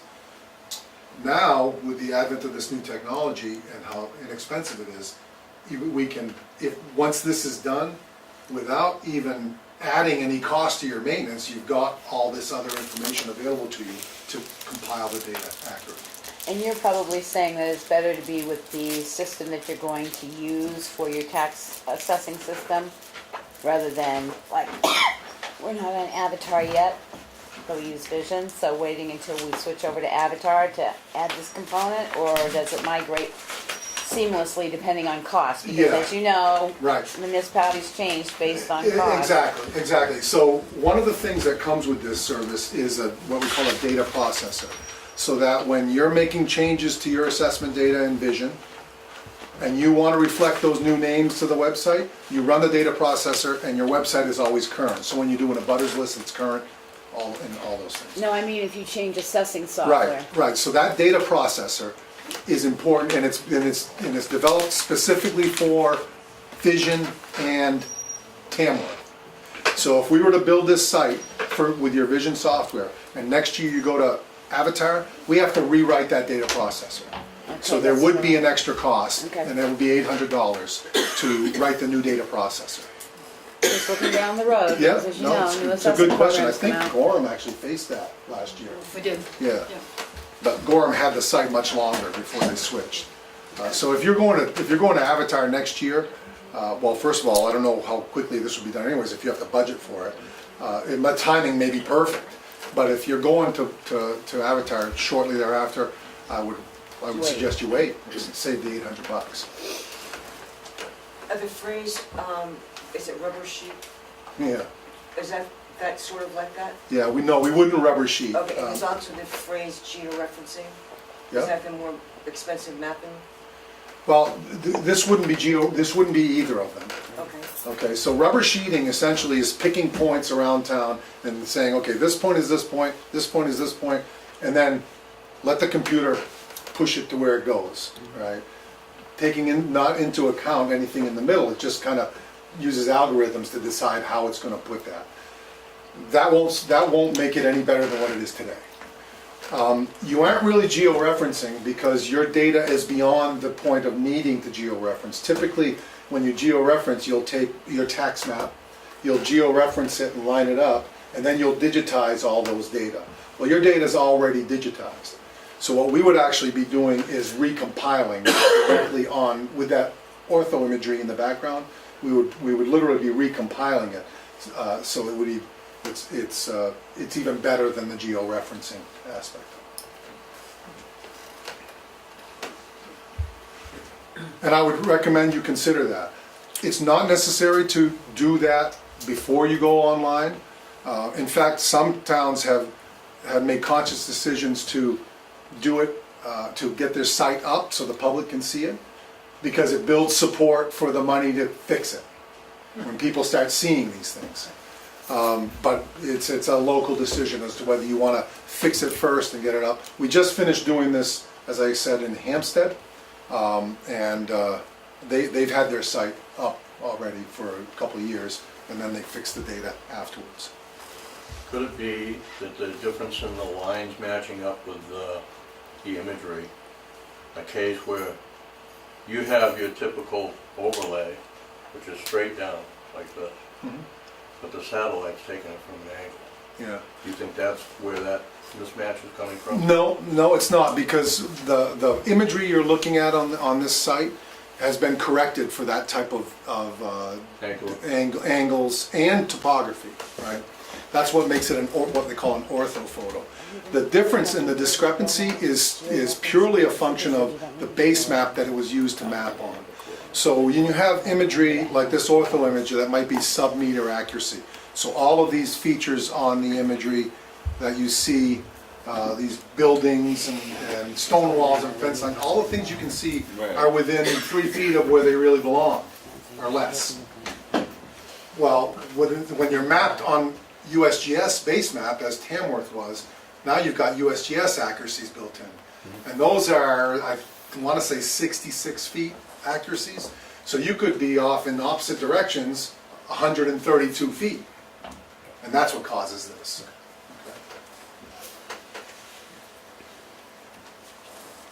I got carried away with the recompilation. There's a lot more to show you in this functionality that I'm happy to do, but again, I don't want to drag your meeting out too long. You want me to keep going and show you the tools? Can I ask a question? My memory might fail me, as it does usually on purpose. I remember the last time you came and talked with us, there was also some discussion from a service from Lakes Region Planning Commission where you said that the two of you, your organization and theirs, could work cooperatively to, frankly, save us some money. And I don't know if that opportunity has gone or not, although we do have a member of the board of directors of RPC in the house. Yeah, I can't tell you. I don't know what the RPC's ability to recompile is with all those data. I don't know if there's anybody, I just don't know if there's anybody there that has had parcel mapping compilation experience. I think it needs to be done, especially, it's much harder to recompile. It's cheaper because it takes less work, but it's harder to make the decisions to recompile in this scenario than if you were starting from scratch. But that, I don't know. If they can, that, you know, if the town chooses to have the RPC recompile the parcel data, then we could certainly use that data to provide this service. I don't know if that, there was a gentleman Yeah, here with you. I do remember that. Right, and I don't know if that's still a possibility, but we have people who could. Well, I remember at the His time, boss is David Jeffers Yeah. of LRPC, yeah, and he does mapping and Yeah. all that. yeah, but there's mapping and then there's parcel mapping. Right. When we were sitting there, I think, if I remember back, the town, when the board was deliberating, there was a suggestion you might go out to bid for that recompilation effort. And that's when that whole issue came up. And he said that the Regional Planning Commission would want to bid on that work. And of course we will. But if we don't get it, and they do, and they're cheaper, then give us the data and we'll do this, and then nothing's, you know, there's The only reason it comes to mind is because we've been in Molten Borough, Yeah. Nahant, New London, Wayland, where nobody lives because they're abutters. The next towns are Weston and Wellesley, but none of those people in Weston and Wellesley can afford to live in Wayland. Because, so, and then we have Tamworth, and one of these things is not like the others in terms of... Well, yeah, but if you look at this list of clients, we're all over the place. You want to, you go, we've got, Hampstead won't do, but you did mention a couple that were closer to Well, assessed valuation. yeah, and there's even much more rural, why am I drawing a blank? You go to northern New Hampshire, there's, well, you go to Lisbon, you go to, Leominster, Hopkinton, Hart's Location. You know, so there's Columbia. Are local realtors familiar? Oh, yeah. Yeah, and that's the biggest reason that this cuts down on time and hassles from your staff. And that is, realtors can get data directly, banks can get data directly, title searchers. We can't do title search here, but, you know, attorneys. It really, you know, facilitates them or allows them to do this without having to come here and interrupting They this. do it 24 hours a day And, yeah, and they can do it 24 hours a day. versus all the offices closed. So, Exactly, yeah. I'm just curious, why are some of the titles or the names of towns in black and some in blue? Oh, just because I haven't visited them. If I go to it, it turns blue. Okay, Oh, there you go. simple. Yeah. And you'll see also on this list, some of them are password required. So Charlestown was just delivered their site 3 weeks ago. They're reviewing it before they open it to the public. And some are coming soon, meaning we're building them right now. I can, by the way, I can email this list to you, and if you want to distribute it, and you'll be able to do the same thing. Click right on any of the towns that are not password required, and go to at your leisure to check it out, without having to know what their site URL is. I see, okay. Most of them, you go to the town site, and they'll have links in different Right. places to it. This will give us a broader. Right. About how long would it take to get this up and running? Depends, you want to recompile first? I don't know. If you want to just build, you've got the data ready to go. And if you aren't going to worry about that spatial accuracy now, we like 3 months from the time of contracting to have it. We can do it quicker, but we like 3 months. And in some cases, we've contracted and waited for the transition to the new software, and it just happens when it happens. When you say, when did you say you're going to switch to Avatar? It'll be sometime next year. They're taking our data this month. Okay, so when you say sometime next year, you mean they'll be done conversion next year? Right, so, I'm trying to think of what town it was up north. Well, one of our clients up north, it was the exact same thing. As soon as they were done, then we knew it. It wasn't that far up north, it was Woodstock. And they went with Summit. So as soon as that was done, we built a new data processor. It was all ready to go, we just needed to give them data processor so that they could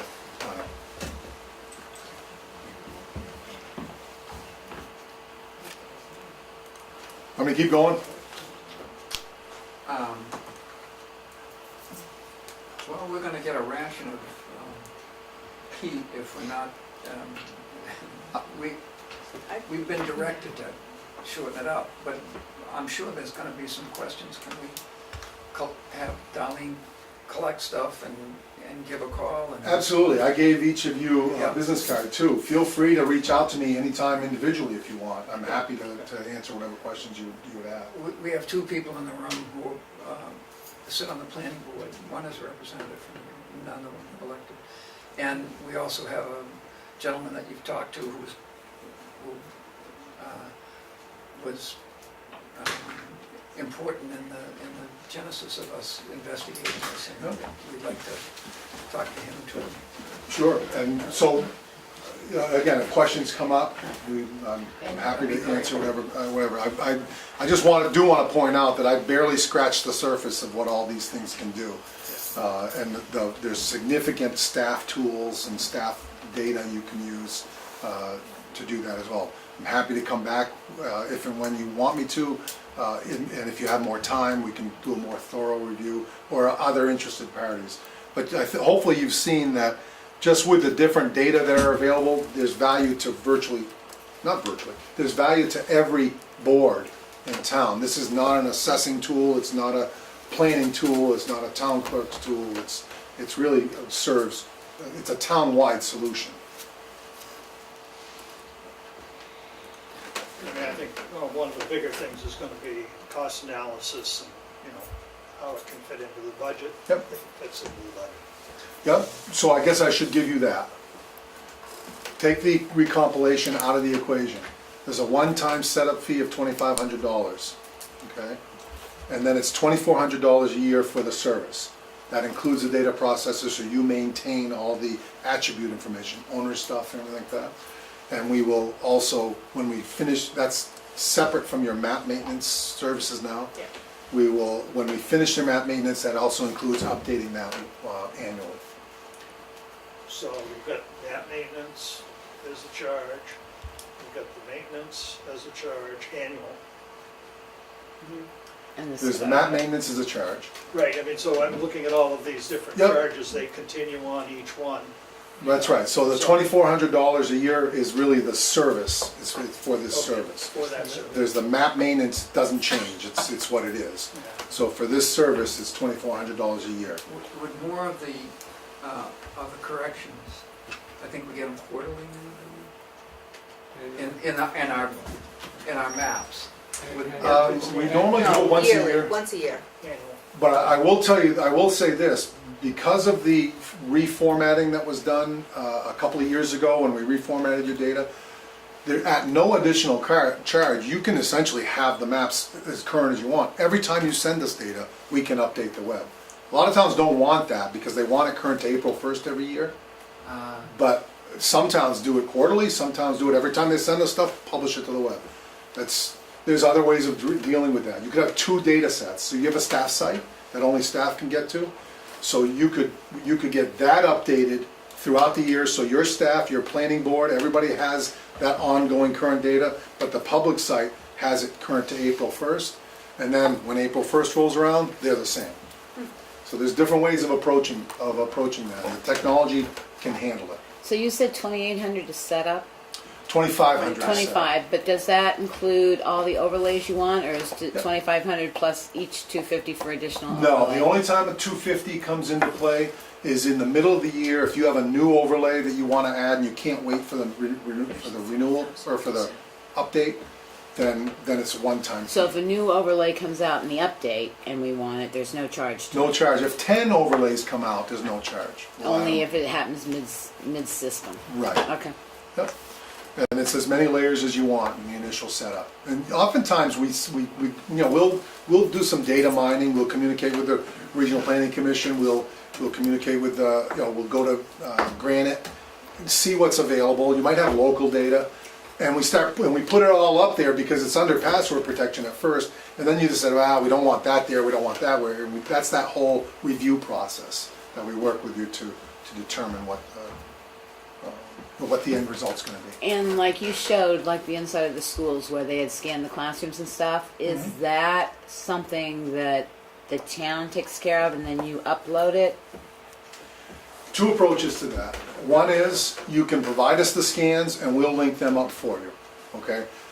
There's a small fee to do that.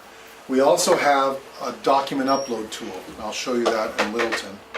I'm not going to show it to you, I'm just going to show you what the... So you can upload it yourself into your documents? Right, so you could, that Attach allows it you to that property? allows you to attach any document you want to that property. Now, I don't want to muddy the waters, but that document upload tool has no setup fee, but there is a $500, it adds $500 to your annual service. Okay. But it allows you to upload any document you want. You have to have a staff site because you don't want the public uploading stuff. Oh, come on.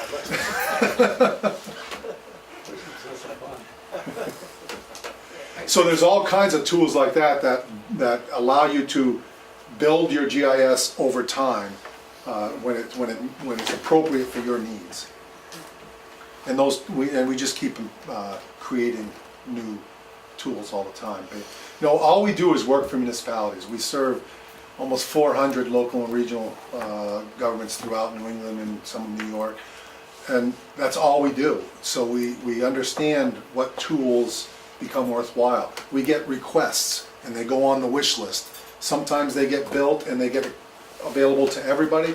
Sometimes they're complicated and there's a fee for that tool. But by and large, I think that part of the no one can say they've got 283 towns on the 284 now under contract for this service, except us. And I think that's the primary reason. Besides the price structure, it's because we understand what tools are valuable to municipalities.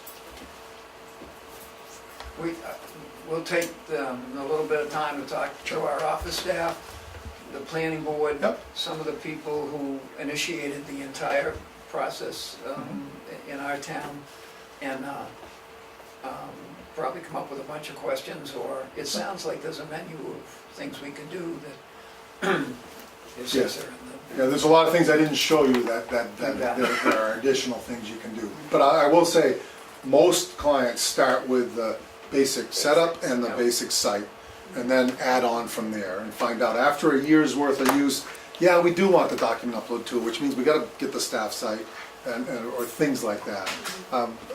We've had one client that went whole hog right off the bat, and in my view, well, it was successful, but it wasn't really successful because they had a couple of tools that we don't need that, and now they paid for it for a couple of years, and I'm not giving the money back. But we got rid of it and they stopped paying for it, which is fine. It's just, I think it makes more sense to take the steps to build it rather than build it out and then take away what you don't want. If there's no immediate questions, sir, this is great, you know.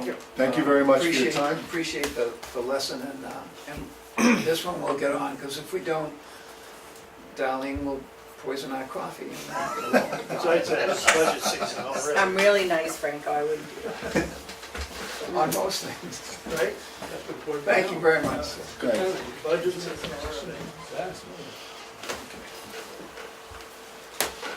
I'll just pack up here. Yeah. That's right. That's great.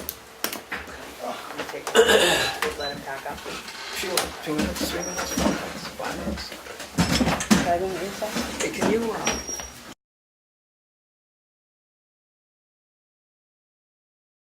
the enforcer says we're back to order, and we'll do with your administrative updates. So, the board needs to be at the election on September 11th. Do you want to pick times that you're going to be there, or do you all want to be there? I'll be a Tuesday. I'm sorry? That's Tuesday, isn't it? It is Tuesday. I'm available, I can be available whenever. I hope. I can meet you whenever you need me. What do you want? Well, you guys decide, because 7 to 11, 11 to 3, and 3 to 7. I got 11 to 3. Dan, I'll take 3 to 7 and whatever else needs to be done from noon time on. 3 to 7 is Becky, Well, I gotta get up in the morning? if you want to. On a Tuesday, I'd like 3 to 7 too, but I'll do whatever. No, it's really fine. If we have two of us, that's close enough. And if somebody comes in from the Attorney General, the Secretary of State's office, and says we need a quorum, we'll call somebody up. I don't think you need a quorum. No, the new guidelines. All right, so I'll do 3 to 7 with actually say Becky, you then I want can at least work in the No, morning. the Okay. new guidelines actually say you need So, the body there. This is That big book unusual. we got.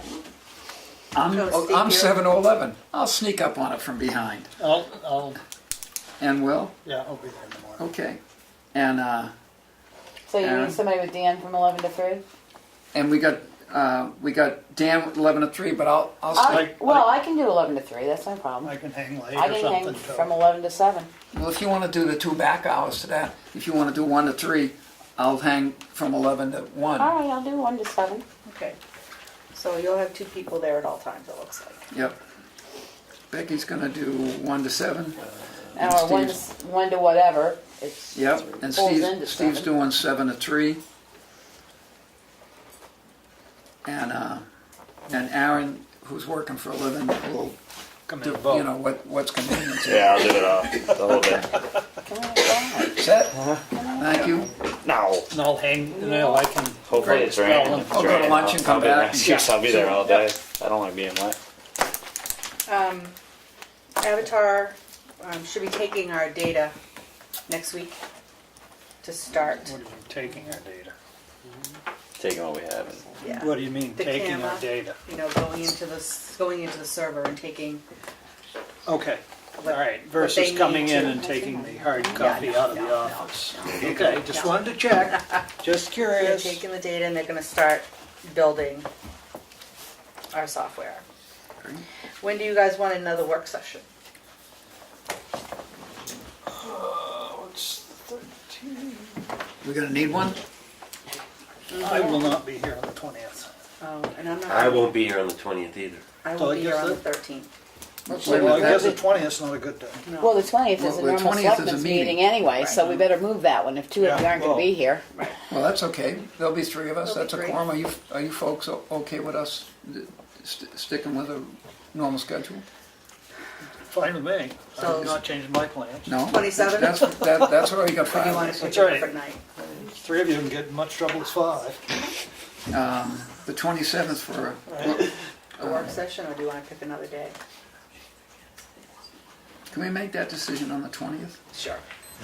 You know, depending upon what we need to Right. do Well, I and what won't we be don't able need to to do. Or we're gonna need to do it. I'm sorry? Do you want us to schedule a work 27th. session? I would Just say schedule it 27. because we've got enough Schedule it. between personnel policies and everything else. We need it. Because we're getting budget time, you know, Yeah. That's right. because all the budgets are supposed to be in on the 18th, right?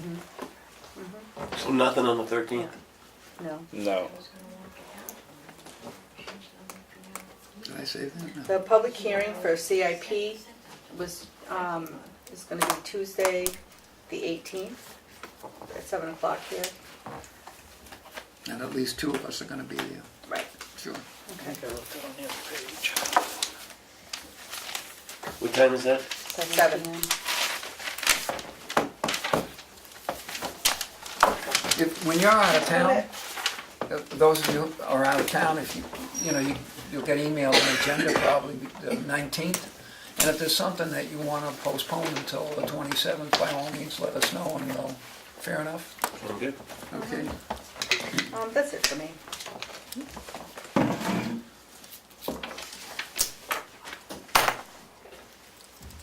On the check to the Shakara Lake Conservancy, I didn't speak to anybody about the fact that the reason why it wasn't there any earlier was A, because we hadn't gotten a settlement, and B, weren't quite sure who was supposed to get it. And No, they're all set. yeah, they are now, but the statement that Oh, I never put it anything on the was never website. coming in was, I thought, a bit brusque, when in fact, you've been looking for that for a month more. Okay. Tamworth Foundation? Well, Right, grant yeah, submit. yeah, the application for the Tamworth Foundation was submitted from, for the townhouse work to Gail last week. And that's about it. Public comment? Hi there. Hi. I'm Chris Rhines. I live on Depot Road, and I was wondering if you guys could educate me, because I don't have a computer, so I don't have easy access to all the town stuff. But the noise from the racetrack is sometimes extremely difficult and really detrimental to quality of life, at least at my house. Do we have a noise ordinance, and if so, do we have any means of making sure that they abide by that? We've been struggling with that all year, and I've looked for data, some of which they provided, and we're in a bit of a quandary about what we can and can't do with this. And I've had some discussions with CMI about abatement of noise projects that are at some level in the works.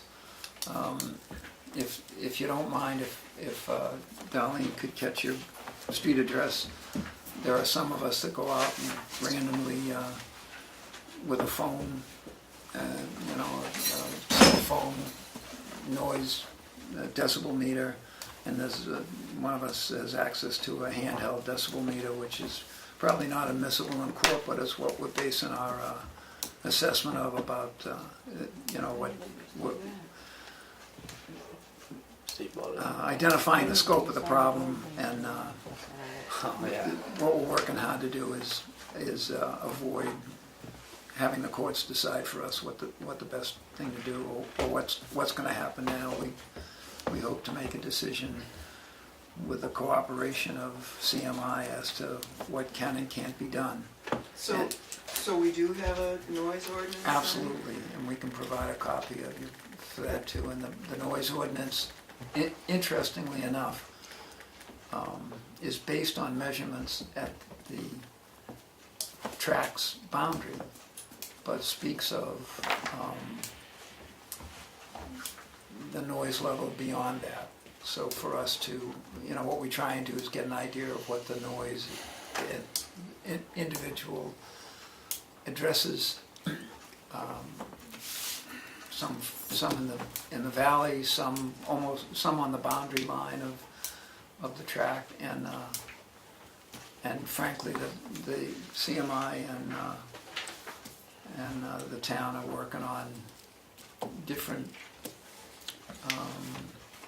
requirements. There's Army Corps of Engineer approval of a operating plan, and the town meetings vote on the noise ordinance. Can you, the next time that you hear it, can you contact Darlene, because Darlene sends us out an email or a text message? And I'd be calling her all the time. Couple of us. Literally, I'd be calling her every. Well, I mean, Lisa's going to give us a general idea, because I am in possession now of a high-tech decibel meter. No kidding. Yeah, and I'd be happy to come out and take a reading from your house. Okay. Do you live on the east or the west side? I'm right in the middle of Depot Road. Well, Oh, nobody's in the middle of Depot. but I'm a 531 Depot Road, so. Close to that. Yeah, close to the middle. Cassie. Didn't CMI give, like, many meetings ago, didn't they give us a report of the thing? Yes. And do we have any more copies we can give her? I think it was oral. No. I have yeah, there was Oh, a couple yeah. sheets of Yeah. paper. Oh, yeah, right. Darlene I has a remember that. copy. I'm I'm gonna have to put my hands on it, but I'm gonna come out here on a little bit of a limb. I have a problem with the Board of Selectmen going out and doing the work that CMI should do. CMI, by the ordinance, is required, by the ordinance, to record the sound data at the border. And they have failed to do that. Well, I don't have a problem with it. So I'm speaking, I don't have a Dan, problem. Dan, Yes. can I finish what I'm saying? I just told you I don't have a problem with it. This board should not be spending their money, their time, to do this, okay? The ordinance, section 2C, during the operation of a private driving instruction exhibition facility, the operator of the facility shall monitor the sound level to ensure compliance with the ordinance. Sound monitoring shall be performed in a manner consistent with current professional measurement standards, methods, and procedures. All data from such monitoring shall be made available to the town promptly upon request of the Board of Selectmen. We asked at one time for some information, nothing came forward. We asked again, yes, they did give us some, but not in the way that this ordinance says that they should have done it. It's not the issue of the level of sound that I'm with a problem with at this point. That's a separate issue. It isn't for me, just so you I- know, Willie. I- That no. is the issue for me. The issue is, though, we have no data. So we can't say that it is too noisy at your house. We can't say that they're producing too much noise. We can't say that because we have no data. We have no information that is recorded the way it's supposed to be to say they're putting out more than the 69 decibels that the ordinance says. Maybe they're putting out less. But We as don't he know. said, Willie, the ordinance has an issue there because it also says to do it according to whatever practice standards, Right. which is not what the ordinance reads further down on how to take the noise reading. So there, you've got, Contradicting yourself. it's contradicting itself. So this is where we're in a little bit of a bind too, because yes, they can get readings, but if it's not according to one method or the other, that contradicts itself in our own ordinance on how to take the readings. Most readings are taken at a 3-foot level with wind speed, set up in the air, pointing a certain direction at the boundary. It's not instantaneous, it's a continuous monitoring with an average obtained. But ours says instantaneous readings, but it's not according to the standards of taking readings. So that's another issue of what is the data that we're actually looking at, because the ordinance itself contradicts itself on how to record the noise level. So, So basically, I'm stating what I'm thinking is that they should be providing us with the data. With some data. I mean, sitting down at the road and going, okay, that car drove onto the property, it was so, and when the track was running on these certain times, we have no idea if it was at full go, part go, one car up in the corner, we have no idea. We have no data that we can actually sit here and look at and say, this is a problem or isn't a problem. I agree with you. At your house, it's probably annoying. I've been working over on 113. I could hear it. It was annoying the day I was there. But there's no recording of any of The next 3 days are it. gonna be horrific from what they are suggesting they're gonna have for traffic there. I mean, if it says that they have to provide the data, does the town have any recourse to ask them to make sure you get the data? This would be a great time to get it, the next 3 days. I mean, truly, I sit on my porch, that's all I hear. It is extremely annoying. I mean, it ruins the quality of life. What's the next 3 days? And apparently they're having a big Porsche race, so there's going to be hundreds of cars up there. I mean, I've lived here for over 30 years, and it used to be wonderful where I lived. It's not now. I haven't talked to any of my brothers or sisters here, but I would assume that 3 of us will be out in various places in town. I don't know about tomorrow, but Saturday and Sunday, just because we're collecting data from some of the places which are not, only one of those places is on the boundary line. But as Dan says, we try and react proactively to get out when on scheduled events and try and take some readings at locations where we have. And we do, we could go to court to have a judge tell them that they had to provide the data, but they already provided us some data without doing that. So I would think a request that they give us another round of however they take the information would be valuable to all of us. But are they going to give us any data on this weekend's upcoming events? Are they going to?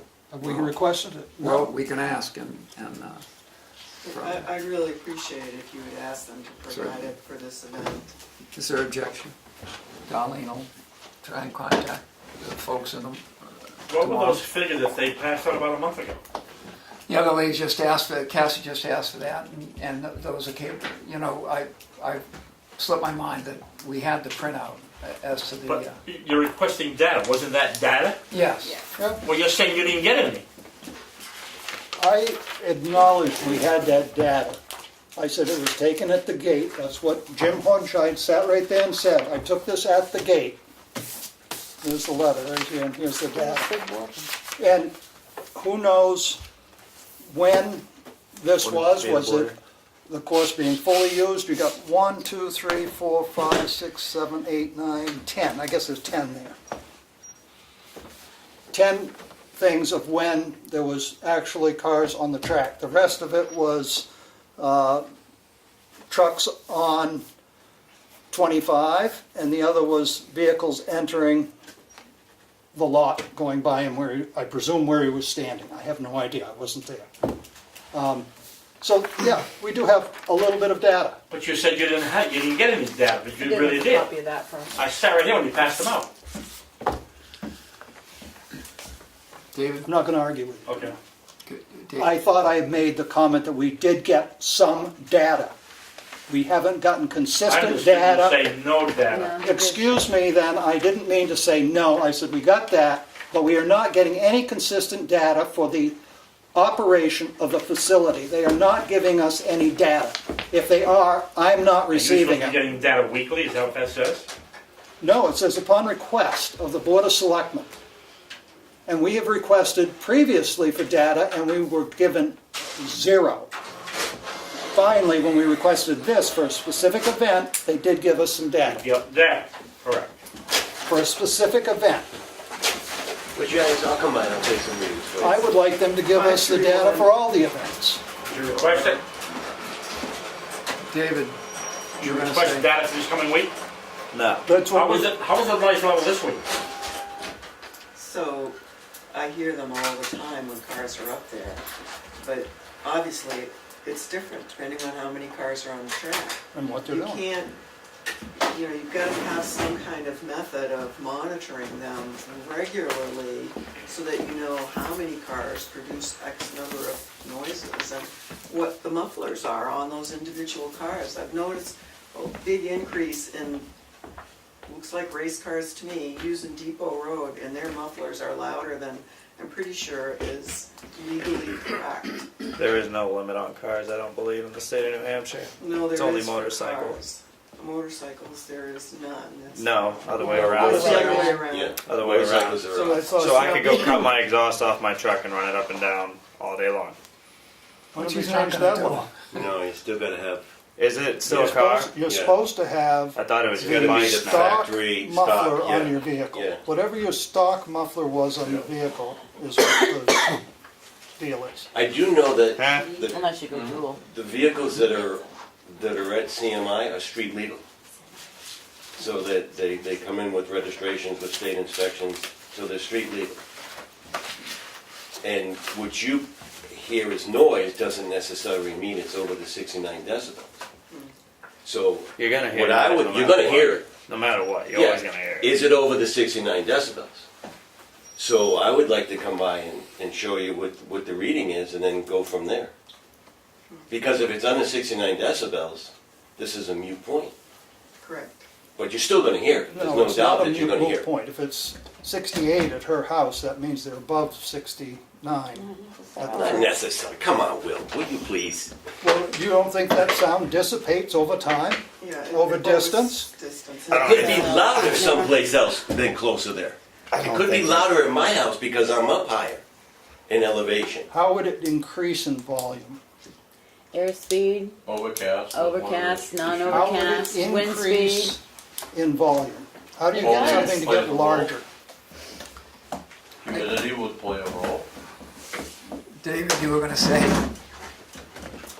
I'd just like to make a comment. So I think everybody in town would very much like to be able to be assured that CMI is within the ordinance requirements. I don't think so, not everybody in I town. don't think, I think that's a terrible I statement. hear to more make. people Everybody in town? complaining I to think me. everybody would like this issue to be resolved. Correct.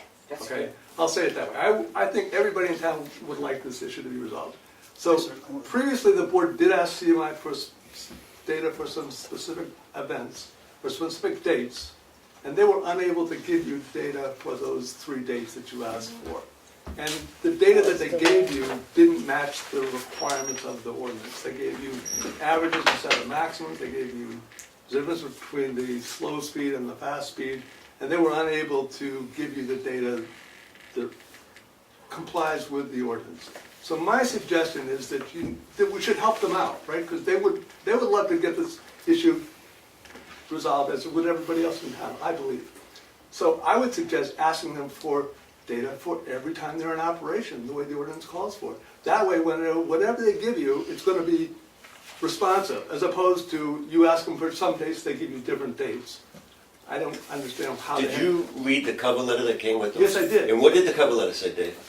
Well, I have it right here, I'll read it again if you... Yeah, because they said specifically that they're not providing this information because of the ordinance, because they don't believe that the ordinance is constitutional. Right, well, Constitutional. and- So therefore, they're not going to follow the ordinance. They provided that data because they wanted to be good neighbors. And that's the other thing we're looking at is the ordinance, because if you go anywhere else and read anything on monitoring of noise sounds, and I'm talking true racetracks, not a performance track, it is very specific on how you measure. And it is not instantaneous, it's a continuous sound, and it determines what the boundary is. It doesn't say boundary and beyond. So that's another aspect we have to look at, as well as looking at the sound ordinance that was put in place, because as the one gentleman said, using the standards that are required according to the whatever audio whatever is not an instantaneous sound. It tells you specifically at what height you're supposed to take it, how you're supposed to record it, and it can't be instantaneous, it has to be continuous. So again, the ordinance is written, but I'm not sure any major racetrack could comply with that ordinance, because it contradicts itself on how to record the noise. Point of interest. Sure. Suppose the town decides to have a revised ordinance. It would have to go before the voters. I understand that. But if you lay the cost on the racetrack for a third-party, non-biased professional to provide those throughout the year, the information and data that's required and needed, they could write that cost off and provide a service to you without being biased. It seems like if you have an ordinance that is, you know, it's impossible to enforce, it needs to be revised. It's being looked at. And we're looking at it. But I agree with Steve, send a request up and see if he'll give us any data over this next 3 days. Any data we get is valuable to us. I know that at least one of my brothers goes when the track is not in session to get an idea of ambient noise without anything up on a track. Mondays and Tuesdays, they say is, and you know what we're trying to do is compile it. And I understand with a JV on this, we're not the varsity thing, but at least it gives us an idea of, I don't know, if the track can operate, if we enforce the, if we go to court to enforce it, because they've been much, before the gentleman who comes now was central to the management of the project. The previous spokesman told us that they would, you know, take us immediately to court, which is their right so to do. And this says that they can operate below the decibel level. Yes. So it kind of removes we can't operate because of the decibel level. No, I said that. I said I don't know if they can operate. I don't know if they, I think they hold that they're required to adhere to a different standard than is in the ordinance because of the operating plan approval by the, I guess the Army Corps of Engineers or somebody. And frankly, I've ducked, and I'm ducking now, taking a vote on enforcement of the entire ordinance with this board, because A, I don't know how it's going to come out, and B, once that vote is taken, one way or the other, it would be reason for some side to file in court to look from writ of mandamus to the board, or to suspend activities at the track, or however that. And I think that if we can solve it through cooperative efforts of the board, of the townspeople, and CMI, would be the best for everyone concerned, I believe. But I'm hesitant to do something that would have a judge decide who wins and who loses, because somebody's going to lose. And I believe the judge would necessarily have to do that. And, you know, cannot find in the favor of mediation or arbitration or whatever, cooperation. Yeah, you know, I wake up every morning thinking about what the hell are we going to do about this? And it's a naughty problem, Knotty. But I'm not sure. I'm not comfortable with either side saying, okay, let's go to war. or being put in a position where either side has to go to war. I don't have to do that, but I also hope that CMI would, when you ask for information Yes. for specific events, that they comply with that. And failure to do so suggests to me that their desire to be a good neighbor is less than friendly. I'm curious, do you hear the rifle range, the range of it at your house? Diversion. How does that compare to the Diversion. You know, sometimes the racetrack is just in the background, but a lot of times it's like an assault. That's what every Wednesday night is at my house with the shooting from, 4 o'clock until 11. Right. And that brings up a whole nother issue for this town. There's a lot of things, as you said, more cars running down your road is creating greater noise. I notice it. We notice it on 16 all the time. We've got crushers going. I mean, I actually thought something was coming through the other day. And I found out it was a crusher running. Something I hadn't really heard before. And as landscapes change and houses come in and trees disappear, noise levels are going up throughout the whole town as well. More trees cut, more noise. Unless there's, is there opposition to requesting Saturday, Sunday noise assessment by the track, and following that next week to ask that at least every scheduled event, and there's not too many of them, we got a month and a half left, I think, that the noise is monitored, and frankly, it could be in the booths of the folks who monitor noise on the track. We could use that, or they can step outside the boundary, or something to give us some information as to at least let the townspeople know what the noise is, or have some ballpark figure what the noise is at the boundary. And we'll continue to take some readings and. Yeah, I'd like to get a ballpark reading at your house. And I'd like to get a ballpark reading at your house when the shooting range is going on. And compare. It seems to me that if the ordinance requests it for the boundary, wouldn't that be the thing to do? At the boundary? It says the boundary and beyond. There's no defined and beyond, so I suppose that's my question again, where you enforce we had people complaining from Silver Lake. Well, where is beyond? I mean, most ordinances are written to say, a mile beyond or 2 miles beyond. It has to be this, but ours is just beyond.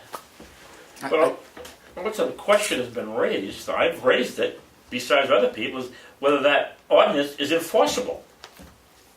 Well, that would be a matter of in court. And, a judge would either say yes. We're going all night long and back and forth, but. And I don't think any of us, any lay person outside the court can decide. We have advice of counsel, but that's advice. It's not, that has no effect on what a judge is going to say. So, are we okay with, Darlene will see if we can get some readings from CMI for this Saturday and Sunday, but I believe tomorrow is the start of it. And I'm not available for tomorrow, but if anybody would like to go out and, do some different levels and stuff. Are we still on the public comment? It is public comment. Thank you. I'd like to make a suggestion to the Board of Selectmen. In regards to the townhouse, you had 3 women that did an unbelievable job on this townhouse. 4 women. I'm sorry, 4 women. I'm looking at 3. One's not here 4. now. It was 4. 4 women. They've done manual labor. They've met with contractors, getting bids. They've put stuff in the dumpsters. My suggestion is that I would like to have a photo taken of the 4 women and incorporate it into this picture of the townhouse for this year's town report. I think that would be a great idea. I think it would be a good reflection on what they've done in appreciation of what they've done. That's my suggestion. Help me again, to add it to that, I would like to have someone professional take a photograph of the four women and incorporate it somewhere or other into this picture of the townhouse, whether they're standing out front or on the roof or whatever. But I think they should be recognized for what they've done for the past year or more. and that's for submission to the town report. No, he means the cover. No, I'm saying is rather than put the fire chief picture on the front page of the town report, is honor them, or recognize them for what they've done to the town. We already did the fire chief. I think it's a great idea. I'm not being critical of the fire chief. Wow. Of course not. I'm trying to give you an example of where I think it should go. Okay. I think it's a great idea. I think it's a great idea. Noted, Bruno, and when the town Yeah. report comes up, we'll remember it in our archives. But of course, you gotta get on a post for the photo. And you know where it should be is once the plaque is up. Let's, we got something on the table here, I don't know if there's been a decision on it. No, we You haven't. didn't vote, but you all agreed that Okay, we should all right. ask. We didn't all agree. Oh, you didn't agree? No, I think it's too late at this point. I mean, to ask them to jump through the hoop Well, for the weekend? They might do what they can. If they don't, they And don't. and for the next, I'm gonna ask them for all the events, All events. all events. I think you're gonna get pound sand when you ask for all of them. Well, that's, That's just their me. privilege. We're gonna come to So a are you point gonna here vote whether or we've not? either gotta stand up Is it- or is- walk out the door and let them do what they wanna do. I'd walk out the door and let them do what they want to do. I know Is you there- would, but I is there- disagree with If that. that's what you're going to do, why are you a selectman? Aren't you here to represent the people of this town? I am, but I'm listening to one side every time. Against the track. I have more people come up to me and say, "You having fun with CMI?"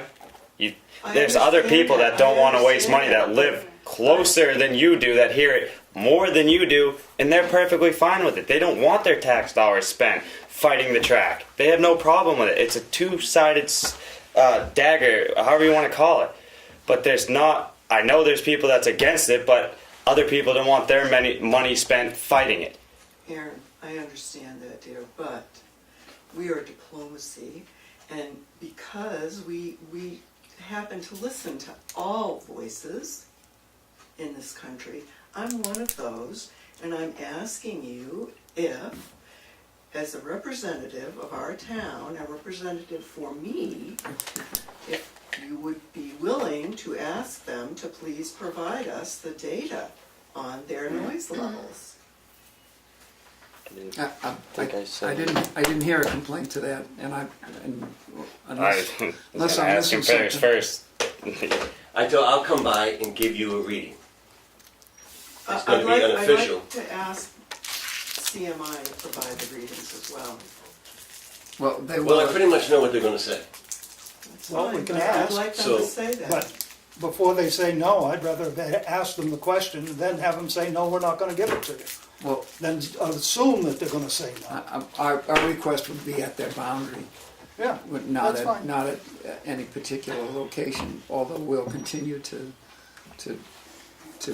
take and record some readings at a variety of altitude and proximity and do our best as amateurs. And unless do we have a problem with requesting, I got a problem, yeah. I make a motion that we request the sound data from CMI for this upcoming event and all subsequent events, schedule scheduled events. I'll second it. I'll second it. further discussion? All those in favor? Aye. Aye. Opposed? Aye. Aye. 3-2. Now we can move on. Further, They're gonna say. Barbara says she'd like another photo op. We talked with Damon Steele, and we also said we didn't want it for our picture, because that's what he wanted too. We just wanted it for the townhouse, because we weren't trying to prove anything. The townhouse is what we were doing it for. We would So like that's- the But they should be thank you very recognized. much. Bruno, thank you Totally, very much. totally know why they did it. There was no reason for them doing it, but they should be recognized. That's my I think suggestion. everybody recognizes us. Barbara, I think it would be nice to have the picture of you put on the front page. would, but an awful lot of us feel this town is supported and run by volunteers. Yes. And it's not unusual for kudos to be mentioned. If you would prefer it, just, I would just love the picture of the townhouse on it. would you consider a separate picture, which may or may not be used, with the plaque and the four of you, without the background That's of not their decision or mine. Damon used our names and that was enough. Yeah. For us. You can thank us, but we want the focus to be on the townhouse. That's true, and a lot of us in town would like to focus on the volunteers, you know, who do a ton of work in this town. And You know, all those people that are doing that have already complimented us and thanked us for it, so, I mean, and that's enough for us. It might be in the blurb underneath the townhouse, how's that? Yeah. thank you. We have, they're separate, so. Aaron's got shovel and I got plowing. I'll I have a start. question, Yes. because we had said that we were gonna put it in the paper. It didn't go in until Saturday. That being said, the holidays shut most people down. We don't have a paper on Sunday, on Monday. We've allowed 2 days for this to be circulated out in the public. Well, it's been publicized for over 2 weeks. On the Not in news, website. on the website, posted around town, On the on exchange. I didn't see it NHMA. posted that around town. I put it all at the post offices. I did it myself. I don't have a lock. But we certainly can hold it. I don't have a lock on this, but I'll bet you it's not going to snow for 2 weeks. I Would don't you? either, but I think we should allow, I mean, if it only went in the paper on Saturday, go ahead, Will. The only thing is, if it set a deadline, Right. who else now? Well, I now don't who- remember setting that deadline No, for this no, week. but what I'm saying is, if people believe there was a deadline and they didn't meet that deadline, are they gonna still put something in? We'll see. That would be my. I don't know, because like I said, I didn't realize the deadline was today at 4 o'clock. We only put the ad in on Saturday. But they were already had circulated beforehand. Everything was already posted 2 weeks ago, at least 2 weeks ago, if not more. What's the board's pleasure? We can just, I'll put it out again and change the date.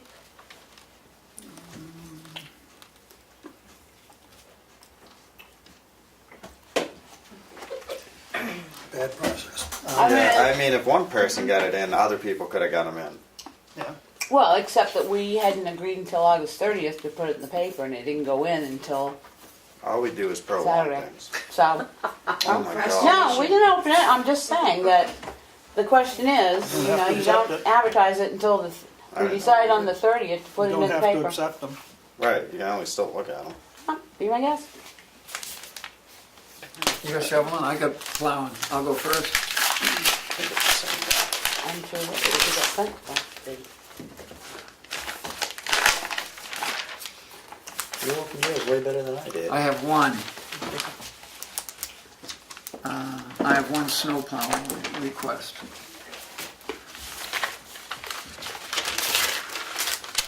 Finally. There's got to be a price here. Oh, there's several. Fire department driveway is $15,000. PD is, what does that say? Does that say 2,500? Now, we'd have to get, I've got sloppy writing, I might be able to figure it out. There's a line through it, I wouldn't call it. Let's see. I wouldn't call it. I don't know. we'll have to get a explanation on that, on the plowing. That's it? I'm sorry? That's it? Sure. And it's hard to, I mean, if it was one single thing without a Pass that to Dan. extra line in it, Pass that to Dan. maybe. Thank you. Aaron, Only got one. shoveling? Shoveling, so, snow shoveling, entrance for the town office building and 27 Cleveland Hill, the townhouse, 2,400. For project number 2, which is the central Station, Fire Station, South Tamworth Station, Chicago Village Station, 1 Lancet Station, 500 added to the plowing, Is that 15,000 for all of 3,400 if you separate it from the plowing. 8,500 for that, which would be 24. Project 3, the police department, 500 for shoveling, and 1,200 if you separate it from the plowing. Stay with me here, folks. The police department is 3,400 with plowing, 7,000 without plowing. Nah. 7,000? Hey, but isn't the same person bidding on both? Yes. Well, how can he go to bid price on plowing here for the police department and then change the plowing and shoveling police department that way? If he gets both bids, I believe It's a he's 2 for going 1 to, price. it's gonna be cheaper. Right. But if he doesn't get the it's very hard plowing, to determine that with that, because he didn't say this reduces if I get I shoveling. think he said it over there, I think he said on that So one. what's the 2 for 1 price at the police department? Well, that's what I can't figure out the last word here, ACC accordingly? Maybe. Plow accordingly? Without plow accounts. Without plow accounts, so. Plow accounts, okay. So he's So gonna. you it's can look gonna at be- that, I can't decipher how much money he really Well, I wants. can't quite read that amount, so. Sounds like an awful lot of money. 75, 25, What? 85. They usually announce who the bid is from. We might not if you have to put it out again. Oh, sorry. It would be unfair. It would also probably be unfair to have said the amounts, Right. Oh, that's true. because somebody else got to come bid. Well, but we don't know the amount can't because even there's read so them. many variables and stuff in it, so. They can figure it out, tell you. Can we post, it's not gonna snow. Yeah, we got Yeah, a few we Darlene, months. Darlene talked to the gentleman and make sure that what we're reading is plow one. of the bid is accurate. When you put it out again, make sure you tell them to watch the video, then you'll know what to offer. Good luck finding it. You can't even I read it. think, you know, Did you figure out what they wanted at the police? No, not at all. Okay. So that's why we put down at the bottom of our bids, we can accept or reject any and all bids. we could just have work sessions every day, no. Okay. So are we gonna put this out again I- and pick a date? My inclination is no. It's what we got. It's local. So the inclination is yes, to put it out again. How do you feel about this? I can't make heads or tails out of any of it. You get this? Would you like to see it after, is it worth your while to see it after Darlene talks to gentlemen? I'd rather have the gentleman come in and talk to us directly. So we get a feel of what he's actually talking about in his bids. Great. I would suggest if we do that, it should be non-public I agree. because it's It's a possible proprietary contract. thing and Might be able to get him down $1. Say it again? Yeah, I was gonna say. We might be able to get him down $1. Well, at least so we can understand it. well, I think we want the gentleman to come in to make sure that what we're reading as figures are accurate because it's handwritten. Right. So I'm not so sure it's legit to negotiate the. So Why not public? Because It's a rather more contract. figures Because if in we, public. because if we decide, oh, we're gonna put it out again, we've already read some of the figures of this one, which puts him at the bottom of the pile. Because everybody in America now can come in $3 lower on any figure that I read, And yeah. those are just estimates. But he's already given you Right. figures. Yes, Now you want to come in and explain it. because Bruno, at we least can't one of read them it. can't read it. Melanie, But isn't that his fault for not providing you a bid that you could read? Well, Yeah. well, yeah. Yeah. So why should you give him a second then put it, chance then rebid it. instead of just putting it back out there, letting him clarify it? If you put it back out, he can resubmit it. well, It because has to be I, legible when they submit it, because if you can't read it, what good's the bid? So he You gets wanna a just put fair it out for one more chance, week. he gets like a break to come in Right. and explain what he wanted you to understand, but you can't. Well, there's at least one figure that I guessed at in public. Guess. That's what I said. Then put it back out and let him rebid it so we can read it then. And put it out for another week. He'll learn. I thought that's what I already said. He did. I'm seconding your motion. Thank you. Dan made the motion to put it back out for a week. Would you like to include in your motion a due date? You guys aren't gonna be here the 20th, so make them the 20th and we'll look at them the 27th? Yep. And, Will you amend your motion to say that? Yes, I amend my motion and put it out with the due date the end of September. How's that? September Becky said. 20th? The end of September. the motion by Well, Dan. let's be more specific. That's why I said to the end of September 20th, because you guys aren't gonna be here and we'll open them the At the end 27th. of September. Well, if they come in the 20th, we'll open them the 27th. Right. But you're saying the end, and somebody's gonna say, well, I got it to you. Well, that's why I said, on the will you change it No, to I'm the gonna put a 20th? specific date. 30th. Yeah, okay, good. Okay, The 20th. 20. To be opened on the 27th. Again? Do you want it back in the newspaper? Like, Yes, absolutely. well, that did us nothing for the money, Well, Well, but, you know, if it's a good idea. I couldn't change the date that was already posted all over town. Correct. I put in as a, you know, courtesy. And vote is? All those in favor? Aye. Opposed? Right, it's boring. can I Did you say get boring? And now it gets boring. further public comment? Could I? Is this what you wanted? Sure. Selectmen minutes for August 23rd, 2018. Motion to approve. Second. But I don't think I can because I have to abstain. All those in favor? Aye. Aye. Abstain, You I weren't wasn't here. there, right? Dan abstains. I'll second them. What? I'll second them because Dan wasn't here. How would? Well, he can still, Yeah, he that's can still okay. He second can the second, motion. he can second All a right, motion. whatever. to Just abstain. can't vote. Selectmen's non-public minutes of August 23rd, August 30th. Motion to approve Second. all three. There's 6 total. There's 6, and I don't Motion want... to approve all 6. Second. Abstain on the 30th. You can start signing those. Here they are. You guys get in here and mess everything up. Probably my fault. Thank Sorry. you. All those in favor? Okay, there's the non-public ones I have to abstain because I wasn't here. Right, 23rd. that was On the the 23rd. 23rd. And then Aaron. I has gotta to abstain on the for other 30th. one. The vote on the 30th. I'm out. I'm in. All those in favor? Aye. Opposed? Aye. Abstentions? Aaron? Me. On the 30th? Or did I just do the No, you 30th? did Said the 30th. 23rd. All those in favor? Aye. All right. Opposed? Abstain. Abstentions? Me. Did I hear 3 votes on that? Yes, you did. 1, 2, 1, I 2, voted yes. 4? Okay. I just have to sign. Whoop, oh gosh.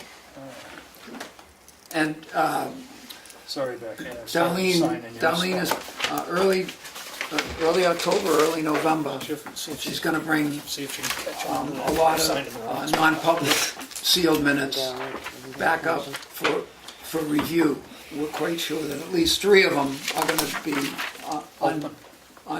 they're gonna be open. I've voiced my opinion about Yeah. non-public, and But it can end there, I don't need to. no, there are other folks who are interested in that process also, and we're supposed to review that, so to let us folks know. Payroll manifest. Payroll manifest in the amount of $28,865.57, dated 9/13/18. Motion to approve. Second. All those in favor? Aye. Opposed? Accounts payable manifest. Accounts payable manifest dated 9/13/18 in the amount of $426,080.19. Motion to approve. Second. All those in favor? Aye. That was accounts payable, not. Accounts payable check register in the amount of $426,080 $1.19. Motion to approve. Second. All those in favor? Aye. Opposed? Pass. Check register. Yeah. There's a little delayed on that one. Is this a check right? Is this separate?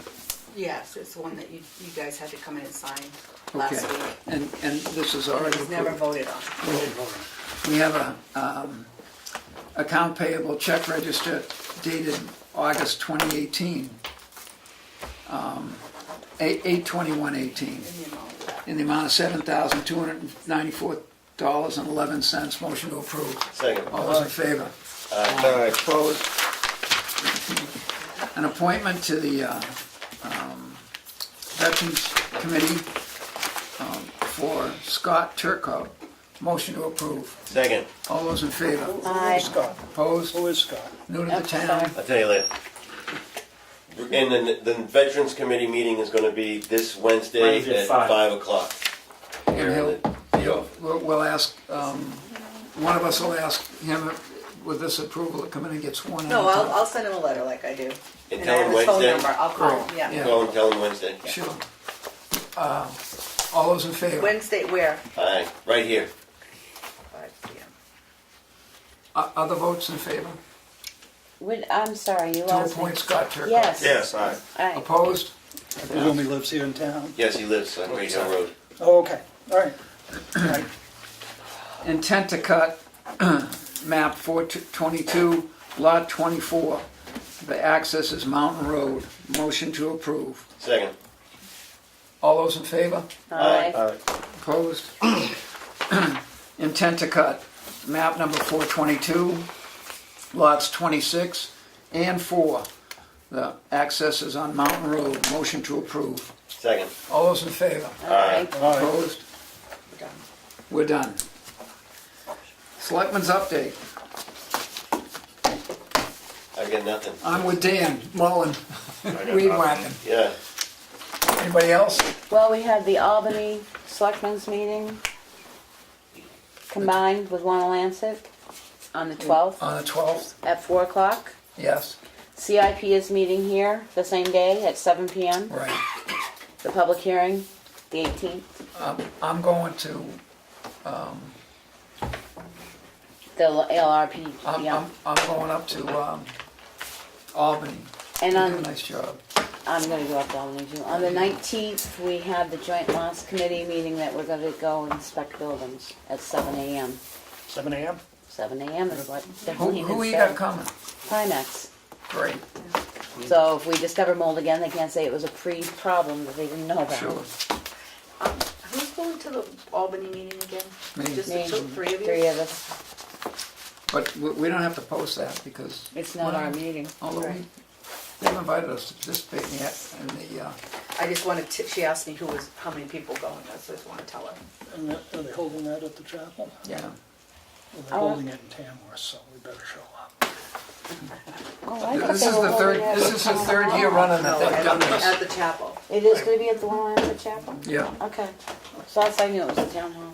It's exceedingly well received by the folks, the Tamworth citizens who live, who, you know, are vitally interested in plowing and whose property is where, and they always get information. Anything about CIP? Anything else about CIP? Master plan? We're doing a meeting, like I said, on the to try and clean up for presentation for the report's been rewritten. Right. Are the CIP reports about to be rewritten? No, it's been updated to be rewritten Oh. for presentation. Beautiful. Because that's on the 18th. Comes CIP, right up. that report's critical to budgeting. Motion to go into non-public session under 91A3, Roman numeral 2, A and E. Poirier seconds it.